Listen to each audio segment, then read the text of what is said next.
Welcome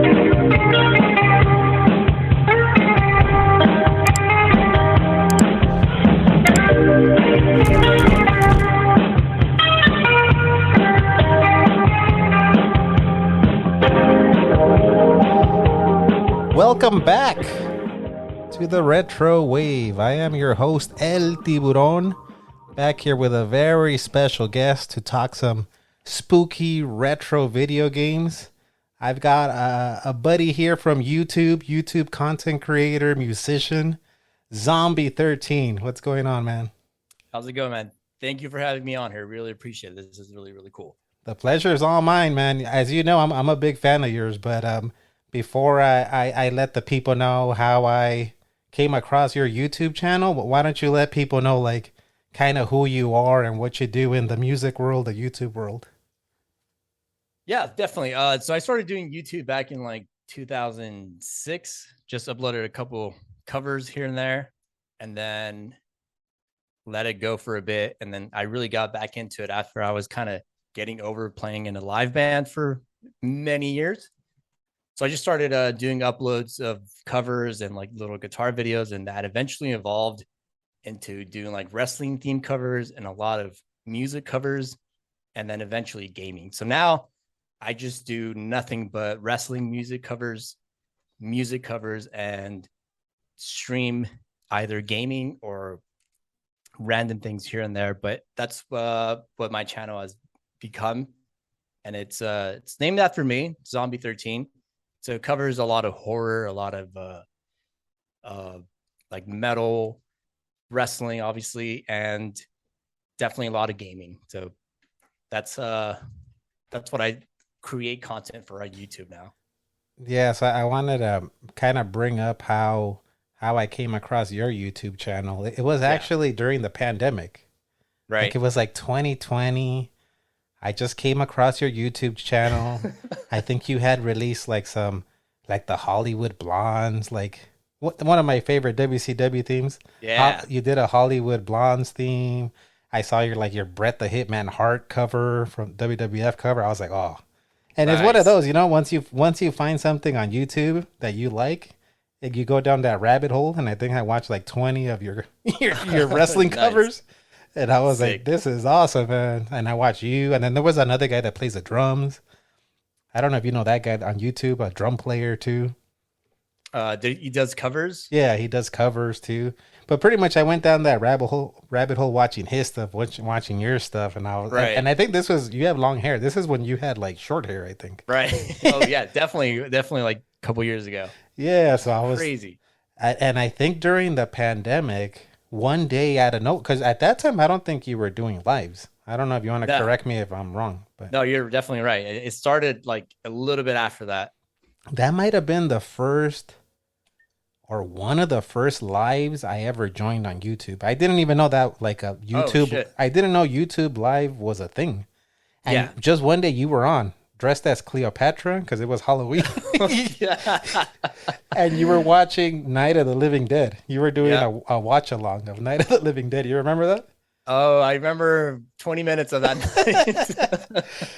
Yeah. So I jump on, you're doing a watch along, and you were doing a drinking game. Yeah. And I think your rules didn't play in your favor of the drinking. No. The rules were not properly thought about ahead of time. Yeah, it was like every time a zombie groans or someone screams, take a shot. Take a shot. Every time somebody cusses, drink. Every time somebody dies, take a shot. So watching Night of the Living Dead, and then I watched Texas Chainsaw Massacre after that, and I believe it was House of a Thousand Corpses. I don't remember Texas or House of a Thousand Corpses at all.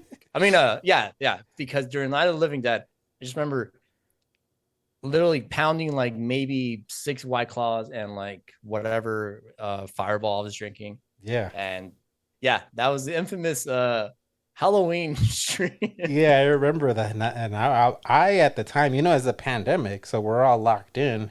This was like early on pandemic. Yeah. We're all locked in. I'm working from home. I'm not able to see my friends. I'm not able to go anywhere. And I see this live, and I see you drinking. I'm like, oh, that's the guy that does the music cover. So, and he's drinking, and he's talking to the people in the chat, like he's actually talking. So I go. I remember I went and grabbed like some whiskey or something. So I'm like drinking and watching you. Let's do it. Yeah. Oh man, yeah. A lot of people from that stream have continuously stayed on and kept watching, like you being one of them, and then a couple of other people. And it's always like, because of that one stream, we all just come back here ever so often. I was like, that's so cool. I'm glad that worked out. Yeah, you're right. Definitely do not work out in my favor, but I'm glad people had a good time, and like it was at least entertaining enough that people are like, let's come back and watch what else happens. Yeah, and you also mentioned gaming, so that's what I've been noticing from you this year. You've been doing more gaming streams, and that's why I got the idea of let me invite Zombie onto this podcast. I was like, he doesn't know me, so he's gonna. I even told you I would take no offense if you say no. Like, it's not like we know each other like in real life, so I appreciate you being like, yeah, I'll do your podcast. So definitely, dude. I really appreciate you going on my streams and supporting and like being there and contributing and participating. So that's like the best part of it. So when you asked, I was like, I'm fucking down. Hell yeah. Yeah. It's the least I could do. Yeah. Thank you. Thanks again. And for me, it's like, you can tell when someone's genuine and someone's not. And that's what I liked about you. I was like, this guy's like just a genuine, like good dude, like just a good dude. You can tell when someone's just like faking it for the tips and the and the follows and all that. But I was like, nah, this guy's just like chilling, relaxing, having a good time, like conversing with the people in his live chat. So I was like, I like this guy. Thanks, man. I really appreciate that, because I don't want it to be somewhere where I'm just, or something where I'm just there to be like, just keep subscribing, keep following, keep doing it. I'm like, no, this is like, just make it chill. Like, you guys want to do that, cool. I do think you got to do like an air horn or something every time you get a tip, though, or donation. An air horn, like the streamers on Twitch.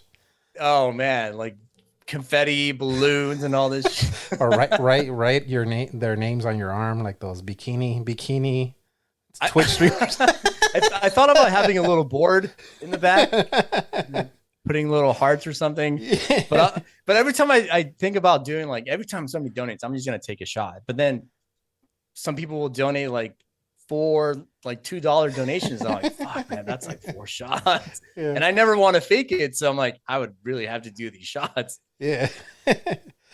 Yeah. So going back to the gaming, I noticed you were doing a lot of like horror, spooky game streams. So I'm like, I want to ask him to come on here. And I know you're younger than me. You're like late 20s. No, I'm 35. Oh, well, you're still younger than me. I'm 5 years older than you. But I was like, I want to bring him on, since this is the retro wave, to talk some retro spooky games. Yeah. And here you are. So here we are. We're gonna talk about retro spooky games. What are some of our favorites growing up? So before we do that, Zombie, we got to take a quick commercial break. And we're going to come back and rank our all-time favorite retro spooky games. Squeeze the colored goop into the mold, or use glow goop and out pop body parts. Stomach, heart, brain. It's Graveyard Ghoulies. Graveyard Ghoulies are a creepy crawler fright, so beware of what happens at night. Creepy Crawlers Workshop. Your parents put it together. Light bulb not included. Graveyard Ghoulies, mold packing, glow goop. Did you ever divulge in any creepy crawlers, Zombie? No. If I think what it is, I think it is. I never got that, but I always thought it was so cool, because it's not like the gummy thing or like the Yeah, I remember. I vaguely remember something like that, but I never got that, because I was never like. We were always too poor to get like cool Halloween stuff. Me so I was too. Like, man, that'd be so cool to do that. Then you can eat them afterwards. Me too. I was like, I would never even think to ask my parents to even buy me that. I already knew that that's out of my price range. Exactly. So I remember, especially during like Christmas time, watching all these commercials, but specifically during Halloween, I was like, oh, I want that. Like, I do remember that one vaguely. Yeah, I would just be like, man, I bet those rich white kids are enjoying those creepy crawlers, making their creepy crawlers. Or going to the store and be like, there it is. Yeah. It's just Yeah. next year. Then again, I don't think I would trust anything that I made. Like, I don't think I would want to eat. Anything I don't trust myself. There might be like at that age, like a booger or like some hair or something, some crust or something. So even make it spookier. Make it spookier. Yeah. All right, man. So this is what we're gonna do. We're gonna rank our top 5 favorite retro spooky games. The only rule that I gave you was we can't go past the year 1999. Yeah. So all of our picks are whatever, 70s, 60s, all the way to... I'm sure there's going to be no 60s or 70s games on here, but pretty much 80s, 90s retro spooky games. So they don't have to be necessarily like the scariest games, but some spooky elements, right? Yeah. So, yeah, you gave me your list. I got my list. So you're the guest. Guest always goes first, and we always go from number 5 to number 1. So we're going to cue up a little music to reveal what your number 5 pick is. Let's do it.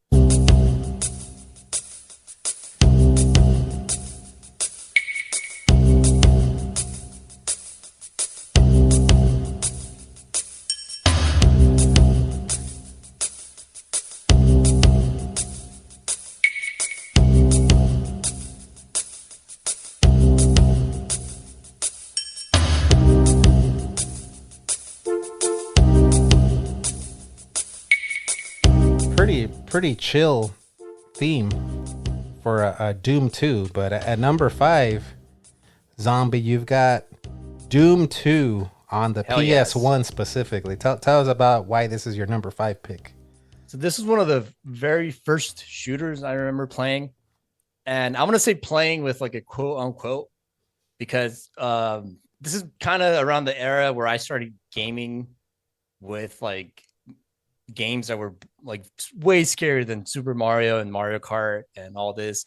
I was like, PS1, what's that? And then I saw a couple of my friends playing Doom 2 specifically. So I gave this a couple of shots and I was like, this is fucking scary. Like the music is so like, especially the music in Doom 2, it's so fitting to the gameplay. But I remember like trying to play this and like not getting past the first level, not being able to like understand how this is even a thing. And I know like Doom was already a PC thing, but especially like the monsters and everything like that, I was like, this is pretty scary. Yeah, I kind of missed out on the Doom games. I feel like, because I like you mentioned PC, I always thought, oh, that's for like the PC gamers, and I was a Sega kid. Well, this is a PS1, right? So I was a Sega kid, and I think Super Nintendo got Doom, right? It was like a red cartridge, I think. They got Doom. Sega Genesis didn't get Doom. So I kind of never got into Doom. And until the recent ones, I played the modern ones. The modern ones are freaking awesome. I gave the modern one a shot, and I was still like, I cannot. Like this is way beyond my spectrum of like how to play a shooter because it's so hard, it's so fast. I do like the gameplay and like the mechanics and like the monsters and the killing and stuff like that. But it always brought me back to like trying to play Doom 2 and like specifically going around like the corners and being like, this is so cool. But also like, I don't want to go down that fucking hallway.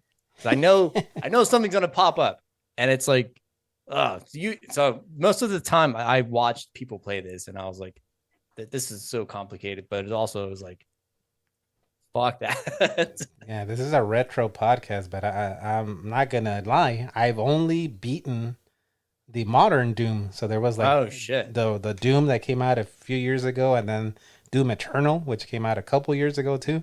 Yeah, but I've never played through a retro Doom. Oh shit! No, that I've done Doom 2. I never did Doom 3, which obviously came out right after this. But I will be doing it on Xbox, but that's a whole different level and a different game in a way. Oh, is that the one on the OG Xbox? Doom 3? Doom 3. Okay. Yeah, Ultimate Doom or something like that. Yeah, I remember that one because it's like it has the Doom and it's like Doom cubed or something. It has a little 3 above the D. Right. Yeah, exactly. But yeah, Doom 2 specifically was my very first introduction to like not like GoldenEye shooters where it's like you're pretty much chilled out. This was like way to the max on how like the gore levels and the actual gameplay was like if you stand around you're dead, you're done. Yeah, it's one of those. Even well, I haven't played the retro ones, but the modern ones, you can't stand still. You can't camp. Like you have to be running around, shooting stuff, like grabbing whatever a power up, like ripping somebody's head in half. Exactly. Like, Yeah. you can't stop. Which I really liked how it's basically the same Doom, just upgraded to modern graphics. Like same, like the weapons are just the same. Like the monsters are the same, just very modernized. Yeah, and you're a musician. You do covers on YouTube. You play guitar, right? Specifically, yes. That's what you play mainly. What do you think about the music in like the Doom games? Oh, the music, especially like in obviously the modern ones, it's so fucking awesome. Like Mick Gordon did a fucking awesome job on it. But specifically the music from like Doom 1, like the main intro theme, like I always think about that when I play guitar. Like I haven't played it in like a long time, but I still remember the guitar riffs. The music from Doom 2 also, like you said, it's a lot like spookier in a way. It's not as metal, but I still want to do the especially the main theme from Doom because that's like the iconic. So are you hinting at a possible future cover? I really want to. But it's also like it sounds so easy, but it's also really complex in a way. Like that's what I figure with a lot of music that I want to cover from video games. It's like this sounds really easy, and it's like once you actually do it, you're like, oh, this is pretty complex. But it's also like retro 80s metal. Yeah, that they were doing. Is it like well, who would you compare it to? Like Metallica or? I would compare it to like Death, the band Death. I don't think I know them. I know. Let's see. They're a little bit more like melodic death metal. Okay. Maybe like if I would compare the guitar work, it would be like maybe comparing it to like Lamb of God. It's very guitar driven, but heavy, no vocals. That's what the music from like the original Doom was like, just very like obviously inspired by metal. Yeah. And it fit the scary atmosphere so well. Just metal and like gore just go so well together, especially in gaming. Yeah. Hey, sometimes after a long day at work, all you want to do is shoot like beasts and aliens blow off their heads. Exactly. Yeah, that's what I didn't grasp about this game at the time. At the time, I was just like, I just want to play something chill. Let's see what this do. I thought it was like explore and find stuff, but it's like no, like this is just for people who want to get home, just start. It's definitely not like The Sims, like going home and playing Sim City 2000 or like that at all. It's not like there's no like wait, like you said, there's no camping, there's no explore. You got to do everything like on the go. All right. Well, very cool. So that was your number 5 pick. We're gonna go to my number 5 pick now. All right, let's do this.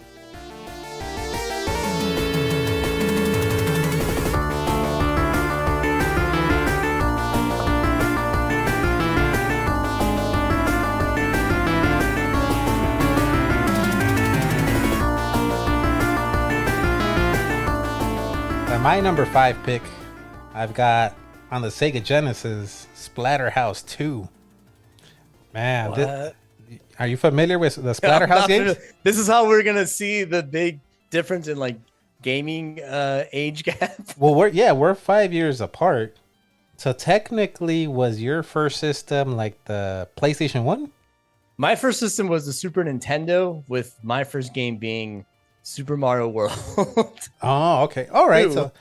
But you happen to be a Super Nintendo guy. I'm guessing you didn't have a Sega Genesis. No, I never heard about Sega Genesis until like, I think the last year it was in production or something like that. But yeah, I never got into Genesis until. And that was the thing in the 90s. You were unless you were some of those rich kids that had the creepy crawler set. You either had a Sega Genesis or you had a Super Nintendo. Your parents, for the most part, weren't gonna buy us both. Oh no, definitely not. So and not more than like 2 games. If you were lucky, you got 2 games. yeah. So for me, I was a Sega kid. I didn't have a Super Damn. Nintendo, so I got to play the Splatterhouse games. And I don't know if you've ever seen the gameplay. No. It's pretty much the protagonist is a guy that looks exactly like Jason Voorhees. So he's wearing a mask, like a hockey mask. His name is Rick, but he's a protagonist in the game. So you're the I think the objective of Splatterhouse 2 is you're trying, I think in all of them, you're trying to save your girlfriend because she's been like abducted by these monsters. So it's a side-scrolling beat 'em up. So Right. you're going through and beating up monsters, and this is like the first gory game I ever played. And this was on the Sega Genesis. Like you're punching people, like monsters' heads off. You hit them with a bat, and they splat on the wall in the background, like and blood and guts come out. Like yeah. it's very graphic, and especially for that time, because you wouldn't get a lot of graphic stuff outside Right. of like Mortal Kombat probably. But Yeah. Just a fighting game. but it's at my number 5. I think the concept of the game. I love the music. The music's very like creepy. That 16-bit MIDI. Yeah. I I love. was like, wow, that but- sounds really cool. But I've been playing this game. I've been trying to. I tried to beat it earlier, like on Twitch and YouTube, streaming it. Fuck this fucking game, Splatterhouse. This thing is fucking difficult as hell. Like, so it's one of those games where you have like I think 3 or 4 hits to get through the whole stage, Oh shit. and you don't get like life. Like you get 4 hits, and you know like those old school games where they're fucking throwing shit at you, like a Yeah. hand, like the guys are coming at you from both sides, and like a little like drop of something acid will take off a hit. Like it's Like one of Metal the, Slug. yeah, it's one of the it's one of those. Like Yeah. so annoying. So I love it. I love the look. I love the music. I love the character of Rick, aka Bootleg Jason. But oh man, I would have had it higher if I didn't start playing it this year. And I was like, this shit is too Fuck hard. this game. Yeah, I almost felt like throwing my controller, like one of those. Damn. And this is back. What year was this released in? I'm not sure, but it's probably like mid 90s, probably like 90, Mid-90s. 93, 94, 95. But Damn, that's fucking crazy. I've never heard about it at all until now. I'm at this boss. So first of all, you have to go through the whole stage. I think you have 3 hits. You have to get through 2 stages, and then you get to the boss, and you still only have those 3 hits that whole time. Oh shit. So I get all the way to the boss. The boss is cool because it's, you know, The Fly, right? Seth Brundle, the movie The Fly from the 80s. Yes. So you fight, pretty much it's The Fly. The Fly. You're That's fighting cool. him. So then he does this fucking sliding attack, like a Street Fighter sliding attack on you, the Fly guy. Yeah. So it's annoying because you have to jump over him and turn really quickly Damn. and hit him and then jump again. Like it's super annoying. But Yeah. once you beat that form, then he turns into that. Of course. He turns into the thing. Remember the head with the spider legs? Yeah. Then it turns into that. That's fucking cool. Yeah, so the game is awesome because they do a lot of like homage to like the old like slashers, like horror movies. Like it's The Fly, and then he turns into the head thing with the spider legs. Damn. But when you're playing it like for 50 times in a row and you're dying, it kind of, you know, it loses its charm. You hate it at that point. Yeah, you're like, fuck you. So maybe one day I'll try to beat this game, but I still So gotta. you've never beaten that game at all. I stopped playing it a few months ago Oh, because shit, we that's- moved. So we moved, so I had to like, you know, box everything up, and Right. I just barely started setting up the Elgato thing again. But part of me is like, it is the time to play Yeah. like horror games. I mean, it is, you know, spooky time right now, but oh man, it's one of those like I gotta say a prayer, meditate. like, do I really want to go back to that? Can I play something else instead? Yeah. You're gonna be raging. And I'm playing it on a you're familiar, I'm sure, with the Raspberry Pi. Yeah. I'm playing it on a Raspberry Pi, so I can use the save states. Oh, But yeah. somebody told me like called out my gamer card like, oh, you're gonna use a save state? That doesn't count then. So I'm like, fuck. It's all in fun. It should be in fun. I mean, unless you're going for like a what's speed run or something. Just do it for fun. Like, yeah, I will feel like I didn't beat it if I use it, because part of me just wants to get to the boss save state and just keep doing the boss. But I don't know who, maybe my friend Francisco that listens to this podcast was like, nah, that doesn't count. Called so he put it in my head like, I'm like, oh, I gotta go through the whole stage, not get hit in the whole stage, and then beat the fly, and then beat the second form when he turns into the thing with only 3 hits. But I don't know. Someday. That's what I feel when I play music on my computer and I'm recording. I'm like, if this was like back in the 80s, I would not be able to be a musician because I would mess up so much, and I would not have enough money to afford the fucking tape to be rewinding it, recording over. I'm like, screw it. So what you're saying, that because now you'd record it digitally? Yeah, now it's all digital. So I'm like, if this was me trying to play guitar back in the day and actually trying to record something, I would be like, nope, I'm out. And why is that? Because you're using like actual tape that's it? Once you use it, that's it? Or what do you mean? Yeah, like back in the day, you had to be good in one take. You maybe got a couple of takes, but like when I'm doing digital stuff, I'm like finding myself doing like the same thing like 20 times and like cutting, pasting like clips of what I recorded. I'm like, this, if a real musician saw this from back in the day, they'd be like, no, dude, that's not real. That's not real play. Are you saying James Hetfield would be rolling over in his grave, even though he's still alive? Oh, I mean, I'm sure they do that now, but yeah, that's why I love like, especially like 80s Metallica, because I'm like, they did that in like maybe 2 takes. So I'm like, that's so cool. So yeah, I would be like, you're playing a game in the current era, you can use current era like loopholes. You hear that, Francisco? You son of a bitch. If I want to use a save state, I'm gonna use a save state. I'm sure they put it in there for a reason, because I'm sure a lot of people were like, this needs a fucking save state, because fuck that. All right, but I would recommend you check this out one day. I don't know if you have a Pi, but check out the Splatterhouse games. They're pretty fun. Yeah, that sounds really cool, especially the soundtrack. I like that. Yeah, like you said, that 16-bit 80s, not 80s, but like early 90s. Just so cool how they were able to program this music, and it's like iconic too. Yeah, I would listen to this like while working out, while doing some like. It sounded like that. I'm like, this is like a Rocky montage kind of thing. That's fucking cool. All right, well, that was my number 5 pick. We're gonna go to Zombies' number 4 pick now.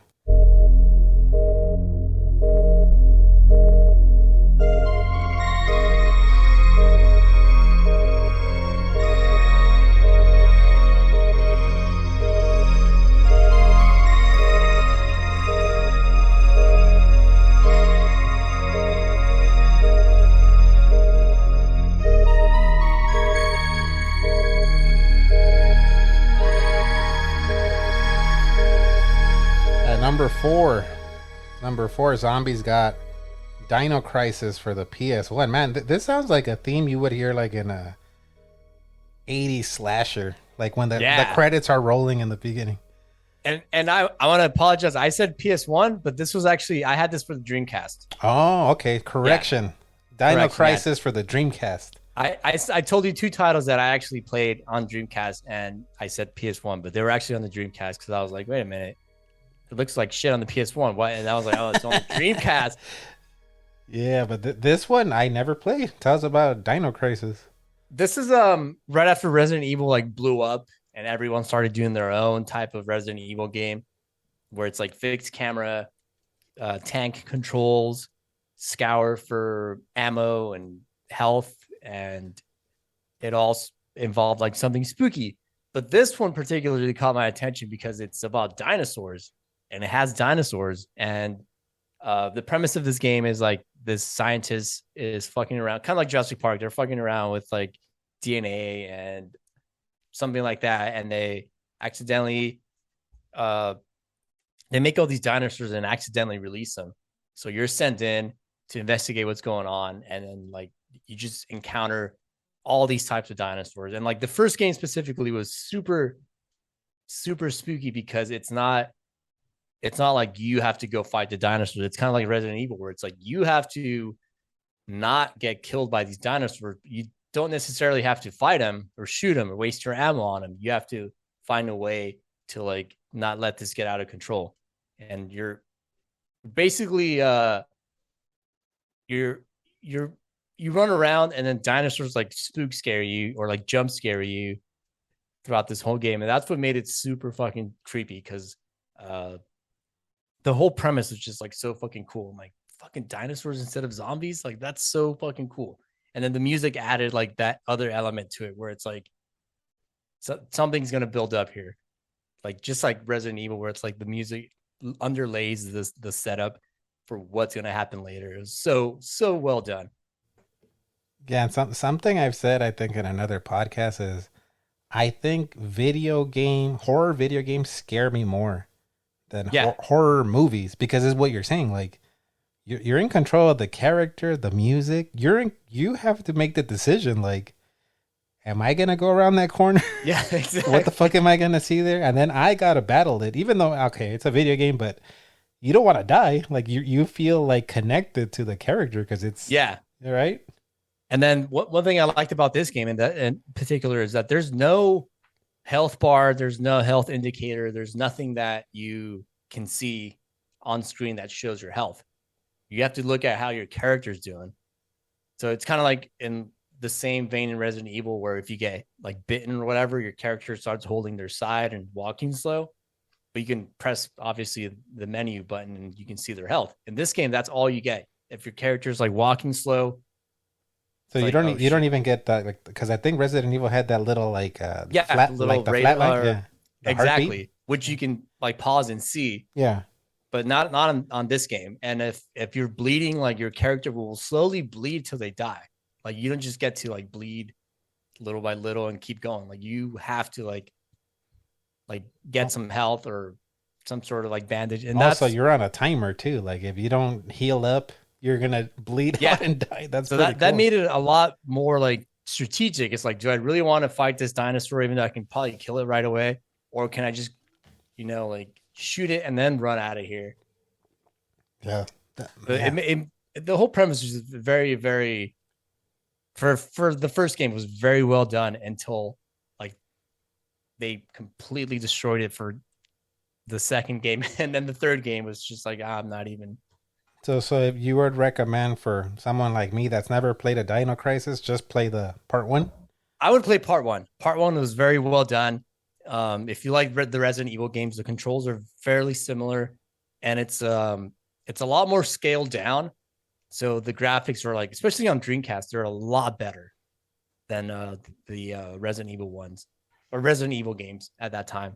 But I would not play Dino Crisis 2 that much, and I would not try to play Dino Crisis 3 at all. Man, if you even wanted to buy Dino Crisis 2 or 3, I'm sure it's like $500 now.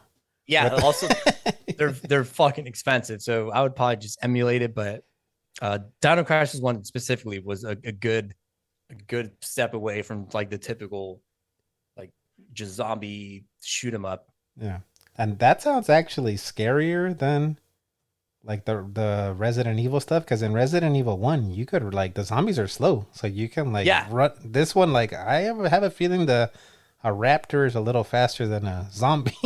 That's one thing that made this game really scary too, because especially if you played Resident Evil, you walk into a room and then you hear like the steps from a zombie or like a little groan or something. Yeah. This one, like it was always like a jump scare or like some sort of like growl, and like that's like it just catches you off guard because you're not expecting anything around the corner, but that's all you hear, like a growl or like something will come through the window or through like a wall or something. That's the scariest stuff in video games for me. When you hear something but you don't see it. Yeah, exactly. Like, what the fuck was that?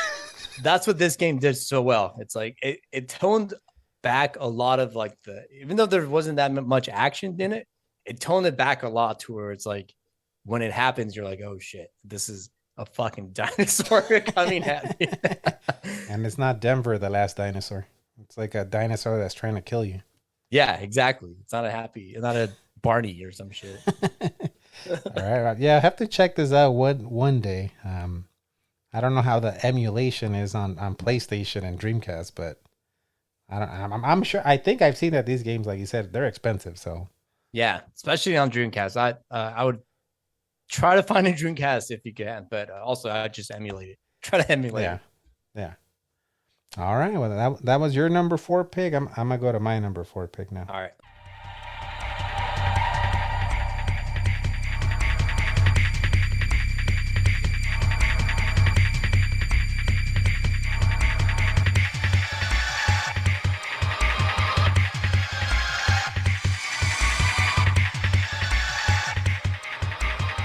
So at my number 1, number 1. My number, what is this? My number 4 pick, I've got Clock Tower for the PlayStation 1. And that music you hear, you haven't played this one either? No. The music you hear right there. So let me paint this picture for you, Zombie. There's this is a horror movie on the horror game on the PlayStation 1 where the main character is called the Scissor Man. And he's very short, but he has some hedge clippers that would make Brutus the Barber Beefcake blush. Like some giant ass fucking hedge. The hedge clippers are bigger than the guy holding them. Oh, shit. So you hear that music, like you mentioned the music. You hear this music, you don't even see him yet, but you know he's coming. Oh, damn. So it's like I think from what I remember, it has some parts that are like the tank control, Resident Evil, Dino Crisis, but then there's some parts where it's almost becomes like a platformer, where a side scroller where you're trying to get away from him, and he's behind you with the giant scissors, like old brother Brudai, like opening and closing the scissors, like coming after you. So imagine hearing that music and he's coming behind you. Damn, dude, I thought the music was pretty. I was like, what is this, like a horror? I mean, I was thinking like in some sort of like explore game. You're lost somewhere. You're like exploring something. But I was like, no, that makes a lot more sense. The music is really cool. That makes that's like his music when it's kind of like the Halloween Michael Myers. You hear the I'm like, what's going on? Like something's going on where you have to like either get away from something or something's gonna come at you. And this is this is actually a point and click game. So it's one of those where you click the cursor and so like let's say you're I think in this game, part of it you're like in a building or facility. So he's chasing you, you're clicking like go in this room. Oh shit. And then but he's still coming behind you, and then you can click like go under this bed, go under this bunk bed, hide in this closet, or go here. You can't fight him. That's the other thing. You have to run away. So he comes into the room, he's looking for you, so you better have picked the right place to hide in. Oh shit. So all you can do is watch and see if he's gonna kill you or not. Damn. But speaking of expensive games, I know this one's like $200 or more right now. Good thing I got it before the pandemic. You have the actual physical disc? Yeah, I have the physical disc. Awesome. So this one I actually played back in the day. Like I think I rented it from like Hollywood Video or one of those places. And I at that time was when I got really into like the slasher movies and going to the video store and renting like all the Texas Chainsaws and Friday the 13th. I know you're a big horror guy too. So like renting all of that and then getting to play a video game that kind of replicates those slashers. Pretty cool, man. This game, this is a fun game. You get the adrenaline rush because you're actually like part of what's actually going on. Yeah. After watching it. Yeah. I don't remember the damn story at all. I just know that you're like this girl and you're just running from this scissor man guy. Damn. But it kind of plays out like a horror movie because like I remember vividly going into a room to talk to a security guard and he's in his chair with his back turned to you and you're talking to him and he's not like paying attention. And then you flip his chair around and his head falls off. Oh, so then the scissor man comes out and then you got to take off. Like, so it's like a horror movie. Like you're like playing a horror movie. Dude, that's pretty clever too. Like, I don't know if there's more games like that now as there were obviously back then. Cause they're very creative. That's fucking cool. That definitely sounds like a premise for like like you said, a horror movie, like an actual movie. One I would love to see you play on one of your streams. Clock Tower. Remember that one?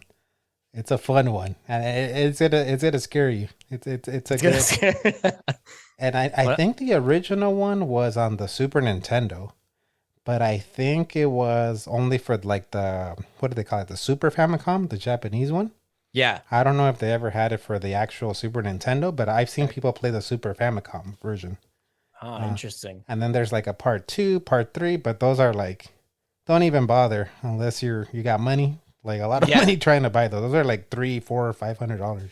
If they're that old, like there's a way you can play them on your browser now. What? Like an emulator? You don't even need to download anything. You just play them on your browser. So before I came on here, I was like, maybe I can sneak in a stream in here, but I was like, no, I'll just wait. And I was playing WWF WrestleMania, the arcade game. Oh yeah, good one. On my browser. With like keyboard, or you plug in like a control? You just use your keyboard. Oh shit. And I was like, what was that wrestling game with like the Mortal Kombat style sprites? And I was like, yeah, WrestleMania. I'm like, and I looked it up. Clown, Yokozuna. Yeah.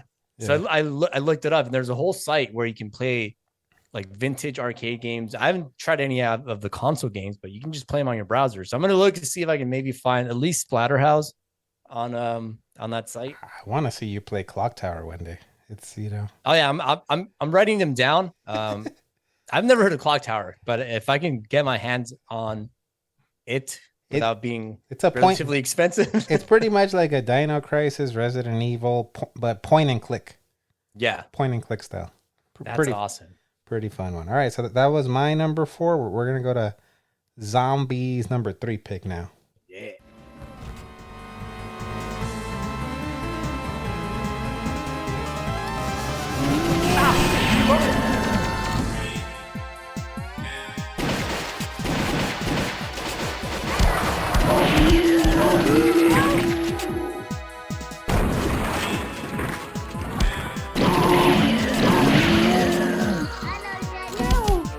Number 3, Zombies we got our I think our only arcade game on our list. House of the Dead for the arcade, back when there were light gun shooters were a thing. Tell us about this pick. I still remember, it's burned into my memory, the reload. How would you reload in this one? Drop the gun below the screen, or what? This one you shoot off screen. Oh, okay. All right. Shoot off screen, then you reload. I remember dropping a good amount of dollars in this game, just because I love the premise of like going to this spooky mansion and just encountering like all kinds of like, not even just zombies, but like all these creatures and like demons and just things with chainsaws coming at you. And it's fast. Like you barely have time to like take a breath. So you're just shooting nonstop, all these like things coming at you, like bats and like slugs. Like I said, a zombie with a chainsaw. It's like, how does that even work? But the game was probably one of my favorites to play in arcade, because I wasn't good at like Street Fighter. I wasn't good at like the other games that were on there. I don't even remember at this point, but I was like, I want to play that one because that's a shooter. You just shoot. So doing this one, definitely one of my favorite arcade games that I've ever done. And this music that you just played, it's like, it's so iconic as well with that game, because like the music doesn't really match the game. I was about to say that. I was like, the music kind of, was this Capcom or who? Oh no, it was Sega. Yeah, Sega. Yeah. And the music's very upbeat, very like electro at some points. And like there's, especially for the second one, there's like a lot of like workout guitar music. And you're like, what? How does this go with the game at all? But it all flowed so well. And like the voice acting is terrible, but the premise is very confusing at all. The final boss is called the Magician, and it's like this metal, like superhuman thing. Makes no sense what is actually going on in this storyline, but as a shooter and as like a horror game, like it's so cool. Like the premise of just going into a house and like just shooting everything up. Yeah, these were, man, like 90s. Playing like a shoot, like you said, like you didn't like Street Fighter. You had to know, like, you know, at least the basics, the Hadouken, the Shoryuken, or whatever, however you say that. Like, but a light gun game, anybody can jump in and there put 50. Usually they were a little bit more expensive. Put 50 cents in, but anyone can jump in and play like a shooter. Like I remember this one. I remember was it Time Crisis? I think like Time Crisis, Virtual Cop, Revolution X. Remember that one with Aerosmith? No, I never tried. There was an Aerosmith light gun shooter. What? And they're just playing. That's scary. They're just playing the song "Eat the Rich." You know that one? The whole game. No. It's like you could tell it's just a promotion for their song. Oh their single. man, that makes sense. They would do that. I remember Area 51 a lot too. Oh yeah, that one I played a lot. And then one of the things I would do is that sometimes my friends wouldn't want to play this game with me, so I would put the quarters on both slots. It just double wheeled. Oh shit! Fucking god. Damn, that's burned through fucking money so quick. Just on this game, but it always stayed with me, like always. Like I followed this game, and then when House of the Dead 2 came out, I was onto that as well. And then the movie came out. I went to see it release date. I got a shirt because I went to see the movie. Was that Yul Boll director? Yul Boll, or what was his name? I think so. That he's what is he? I just know he makes really bad movies. Yeah, Dude, as a fan of House of the Dead, like even just playing it in the arcade, you knew what the game was about. So watching the movie, you're like, what the fuck is this? But one thing he did get right is that there's a rave scene in the movie.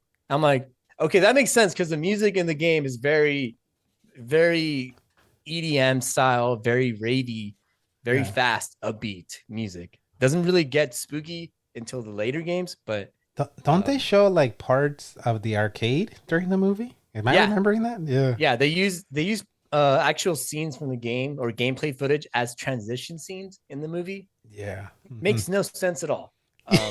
And they also do this thing where when a character gets a gun or something, or they're about to do something badass, they stand and then they do like a rotation of the character as if you're like in a game. Oh, like trying to make it like, oh, he's playing. It's like the game kind of. Exactly. Yeah, it's really bad. The movie's really bad. The game is fun. It's really hard to play nowadays. Like I was doing House of the Dead 2 on N3 on my stream and playing with a controller. It's a lot harder because you don't get the freedom to move around as fast. But it's still fun. Yeah, I was gonna say, like, isn't it crazy that nowadays you can't play a light gun on your flat screens because they don't work on the flat screens? It sucks. It really sucks. Like I didn't even think about that at all until I was like, how am I gonna play this with a controller? I need a gun. And I'm like, how am I gonna play with like a LED fucking screen computer? Like that's not gonna work. Like LED TV. There's actually like someone making those guns that work on flat screens, but they're like, I think it's like a what do they call that? Kickstarter? Like like you have to fund it, and it's like $300 for 2 guns. Damn. And it's like, then you not have to know how to program the software. And I'm like, man, I'm not gonna figure that out. No, it'd be cheaper just to buy an old CRT or whatever and just buy a light gun. Yeah, that's what I have in the corner. I have like a little like CRT with the VHS deck on it. And the Nintendo gun, like that's good. Yeah, the zapper. Exactly. Old technology. That's not gonna. It's not gonna go obsolete because that you can still do that, and nowadays you can't really do that. Yeah. My friend Daniel was telling me that the other day, like that he wanted to play. Like he's a big Dreamcast guy, so he's like, man, I want to play some of the shooters on the Dreamcast. Yeah, but it's like how you can't. Which really sucks. Like that's kind of, I don't know if that's a modern day thing where I've not seen any actual games implement a gun anymore. Yeah, come on, someone can do it. Yeah, the last game I played, which I still like to play a lot, is it's called Aliens something, and it's arcade, but you use a giant like gun like from the movies. It's not like a little tiny thing. It's the movie Aliens. I don't know if it's named after the movie Aliens, but it's an arcade game. It has some like really long names. It's like Alien something. Yeah. And it's a fairly recent arcade game. But this one has the gun mounted to the actual arcade booth. Oh shit. So you like kind of grab it over, or you go over it with your shoulder, and it's fucking giant fucking gun. and you feel it's so fucking I think cool. I've seen that one, like at Chuck E. Cheese or one of those places. Yeah, I've seen one at my local mall, and I always like drop a couple cents in there because I'm not gonna drop a whole dollar anymore. But yeah, it's super super cool. And I think actually the very last one I did for like a stream, not a stream, sorry, a video blog series was The Walking Dead, playing The Walking Dead with a little gun. No, a crossbow. Not even a gun anymore. It's a crossbow. I haven't seen that one. There's Yeah. Is that a PC game or what is that? It's arcade. So you go into this arcade booth, and it's like the Jurassic Park one and like the Star Wars one where you're in the vehicle, kind of. You sit down, yeah, but you're walking, so it's kind of weird. But you're using a crossbow, and it's like, man, like what happened to the gun games? Like, yeah, who the fuck wants to use a crossbow? Yeah, it's like one character in the Walking Dead series uses a crossbow. Now it's like everyone uses a crossbow. Yeah, man. Yeah, but man, getting reminiscent of those light gun games. Yeah, and then some of them had kickback. Remember, like you would be shooting and you would feel the kickback. Yeah, you would feel it back. It's like, oh man, that's so fucking cool. I never did the like the animal hunting ones because I'm like that. I don't want Cabela's, whatever the hell they're called. I think they're called Cabela's or something. I don't know. There's a bunch of different ones like deer hunter. Oh, deer hunter, big game hunter, and like all these. I'm like, I'm just gonna do the House of the Dead one because that's. Come on, guys. We rather shoot zombies or actual people. Yeah, not a deer. And you know what's funny about that? I used to go to this local bar, and they have the animal hunter one, and it's like new gameplay mode. Zombie animal. Zombie animal. It's like the Call of Duty thing, you know how they have it's like zombies trying to get into that zombie thing. But yeah, definitely. I haven't seen any arcades with any House of the Dead, but that's still a game that I would definitely play now in an arcade. I'm sure it's better than the Aerosmith Revolution X one too. All you hear is "Eat the Rich." There's oh man, and I think your power ups are shooting CDs. What the dude? This was 90s, so like CDs. Total cash grab. Yeah. Hey, but fair power to them. Fair play to them. I played the hell out of it. Yeah, they got you. Hey, speaking of arcades, like I noticed there's one here. So I'm in LA. You're in are you in Oregon or Washington area? Yeah, I'm in Portland. Yeah, so I don't know about you, but the arcade that's here in LA, you know, back in the day, you would go with $5, put your $5 in the machine, get your quarters and play. A lot of the arcades here now, those bitches, they charge you like $50 or $25 flat rate. Damn. Yeah, there's one here in Pasadena, over here in California, $25 or $30. Like you can't just go in like before. Okay, I have a couple bucks. I might just play kill time. Now $25, but they tell you like, oh, but you can play all day. And I'm like, no, dude. I just want to play like a round of Street Fighter 2 or that's how they are here now. I don't know how that. Do you have barcades up there or anything? Yeah, we have a bar down in downtown. It's arcade themed, but I've never been able to go because every time I go, the line is out the fucking door. So it's like fuck that. There's another arcade also in downtown. But they do this thing where you have to buy a card before you can play. So you have to put money in this card. So they automatically charge you $1 for this card. And then you probably lose that card. Exactly. If you lose that card, you're fucked. But you're already like, I can't put money in this. And it's like, no, you have to buy a card. Then you put money into this card. Then you can play. So and they didn't have any cool games. The only other similar type of bar, it's like a pinball bar. But they have no arcade games in there. So it's like, it's kind of lame that there's no actual arcade scene up here. But I mean, there's probably somewhere where I'm missing, but that's the only things that I've found that I'm like, I would go there, but it's like, I can't even go there because it's so packed. Yeah. Barcades. There's barcades out here in LA too, but I think they do it better than the actual arcades. Cause you know, we're older now. So you want to have a beer and you want to play some drink. So and I think the ones that I go to, you don't have to do that flat fee. It's only the arcades that make you do that. The actual arcade, yeah. But I went up to your Well, not your state, but I went to Seattle a couple years ago with my wife, and we went to the pinball museum in Seattle. Oh, nice. They do it right because they have a bar, so you can be drinking IPAs, and then they have like pinball machines from like the 30s, the 40s. It's a museum. Oh, shit. Yeah. Yeah, that place does it right. And then they have a That dog. sounds right. They have a dog walking around like Dog- yeah. Like, come That's on. fucking cool. Yeah. So Yeah, there's oh, sorry, go ahead. No, go ahead. You go. There's only been one bar that I've been to in San Diego where the arcade games were the shit, and you could, as long as you were drinking, you could be playing. Yeah. So it's like that's how you fucking do it. Like Yeah. just get people in to drink and just have them play for free because they're gonna want to keep drinking. Yeah. Yeah, so That's where you make your money too, on the booth. Exactly. Yeah. Yeah. So that was I wish I could find a bar like that here, like arcade bar with like actual machines you want to play. I'm surprised there isn't more up there because I heard the bar scene's like really cool. Like the bar and brewery scene's really cool in Portland. It is. They just none of them have actual arcades. Everything's pinball or gambling. So that's what replaced arcades. Come on, get your shit straight, Portland. Yeah, it's pretty lame.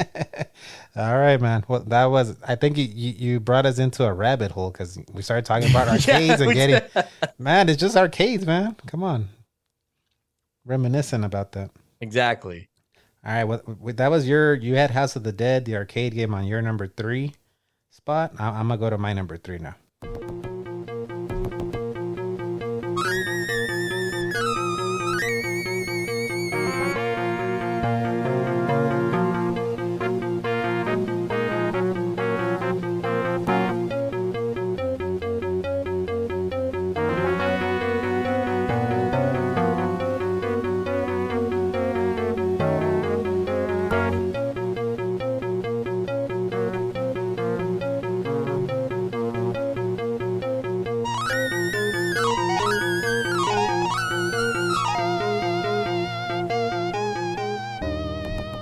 So at my number 3 pick, I don't know if Zombie.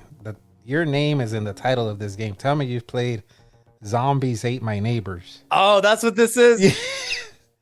So I've never played that, but I remember looking at that a lot.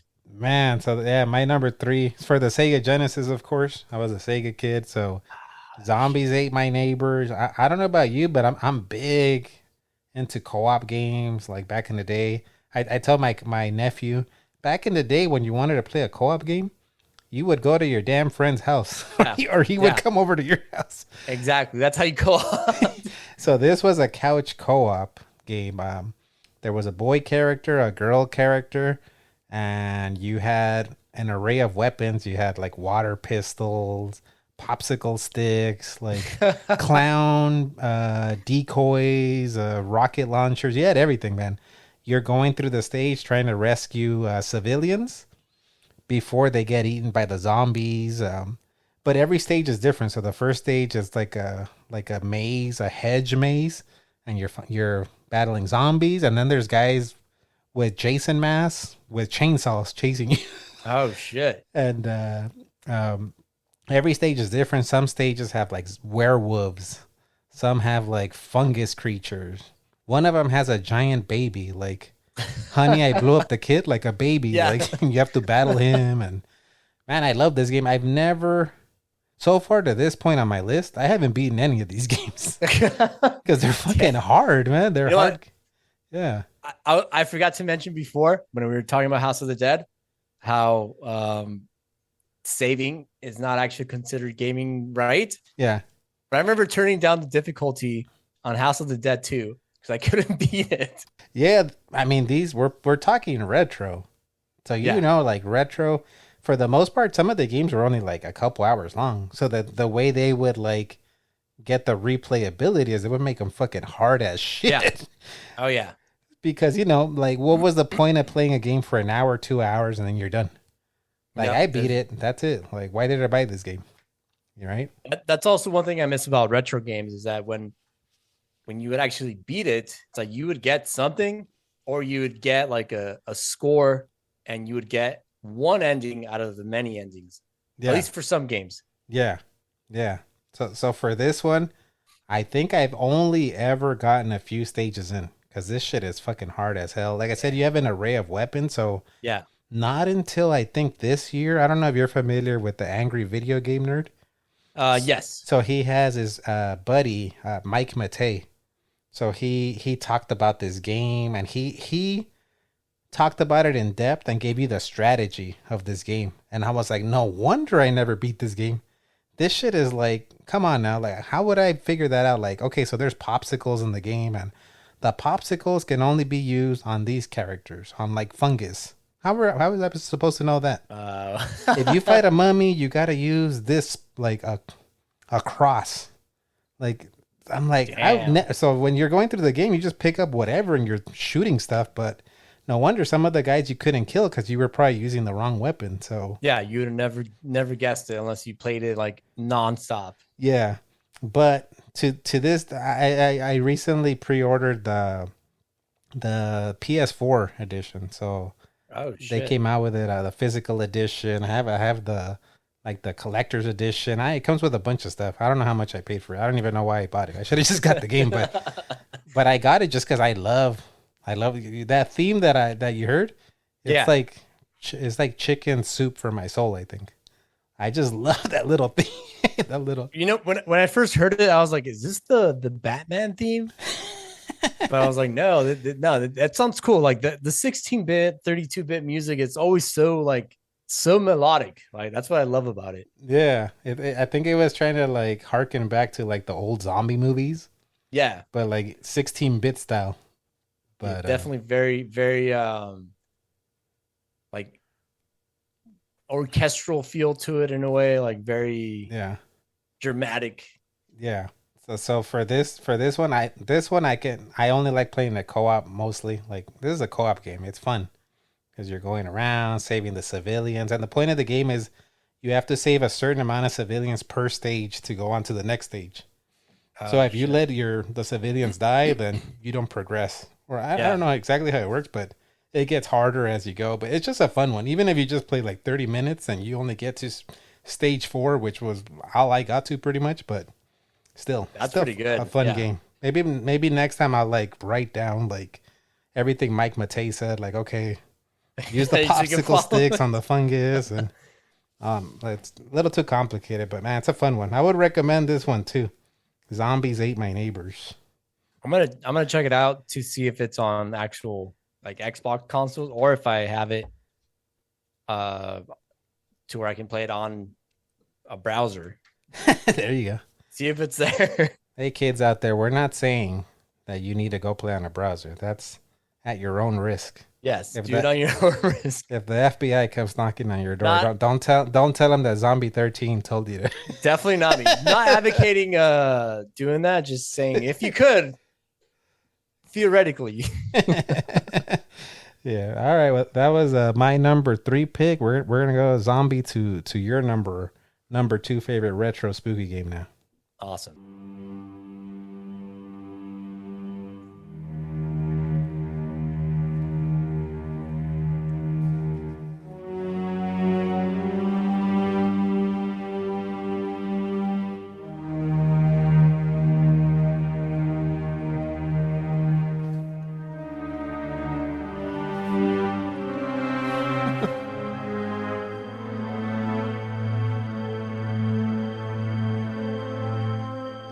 Man, I'm not even lying. My hairs are kind of standing up on the back of my neck.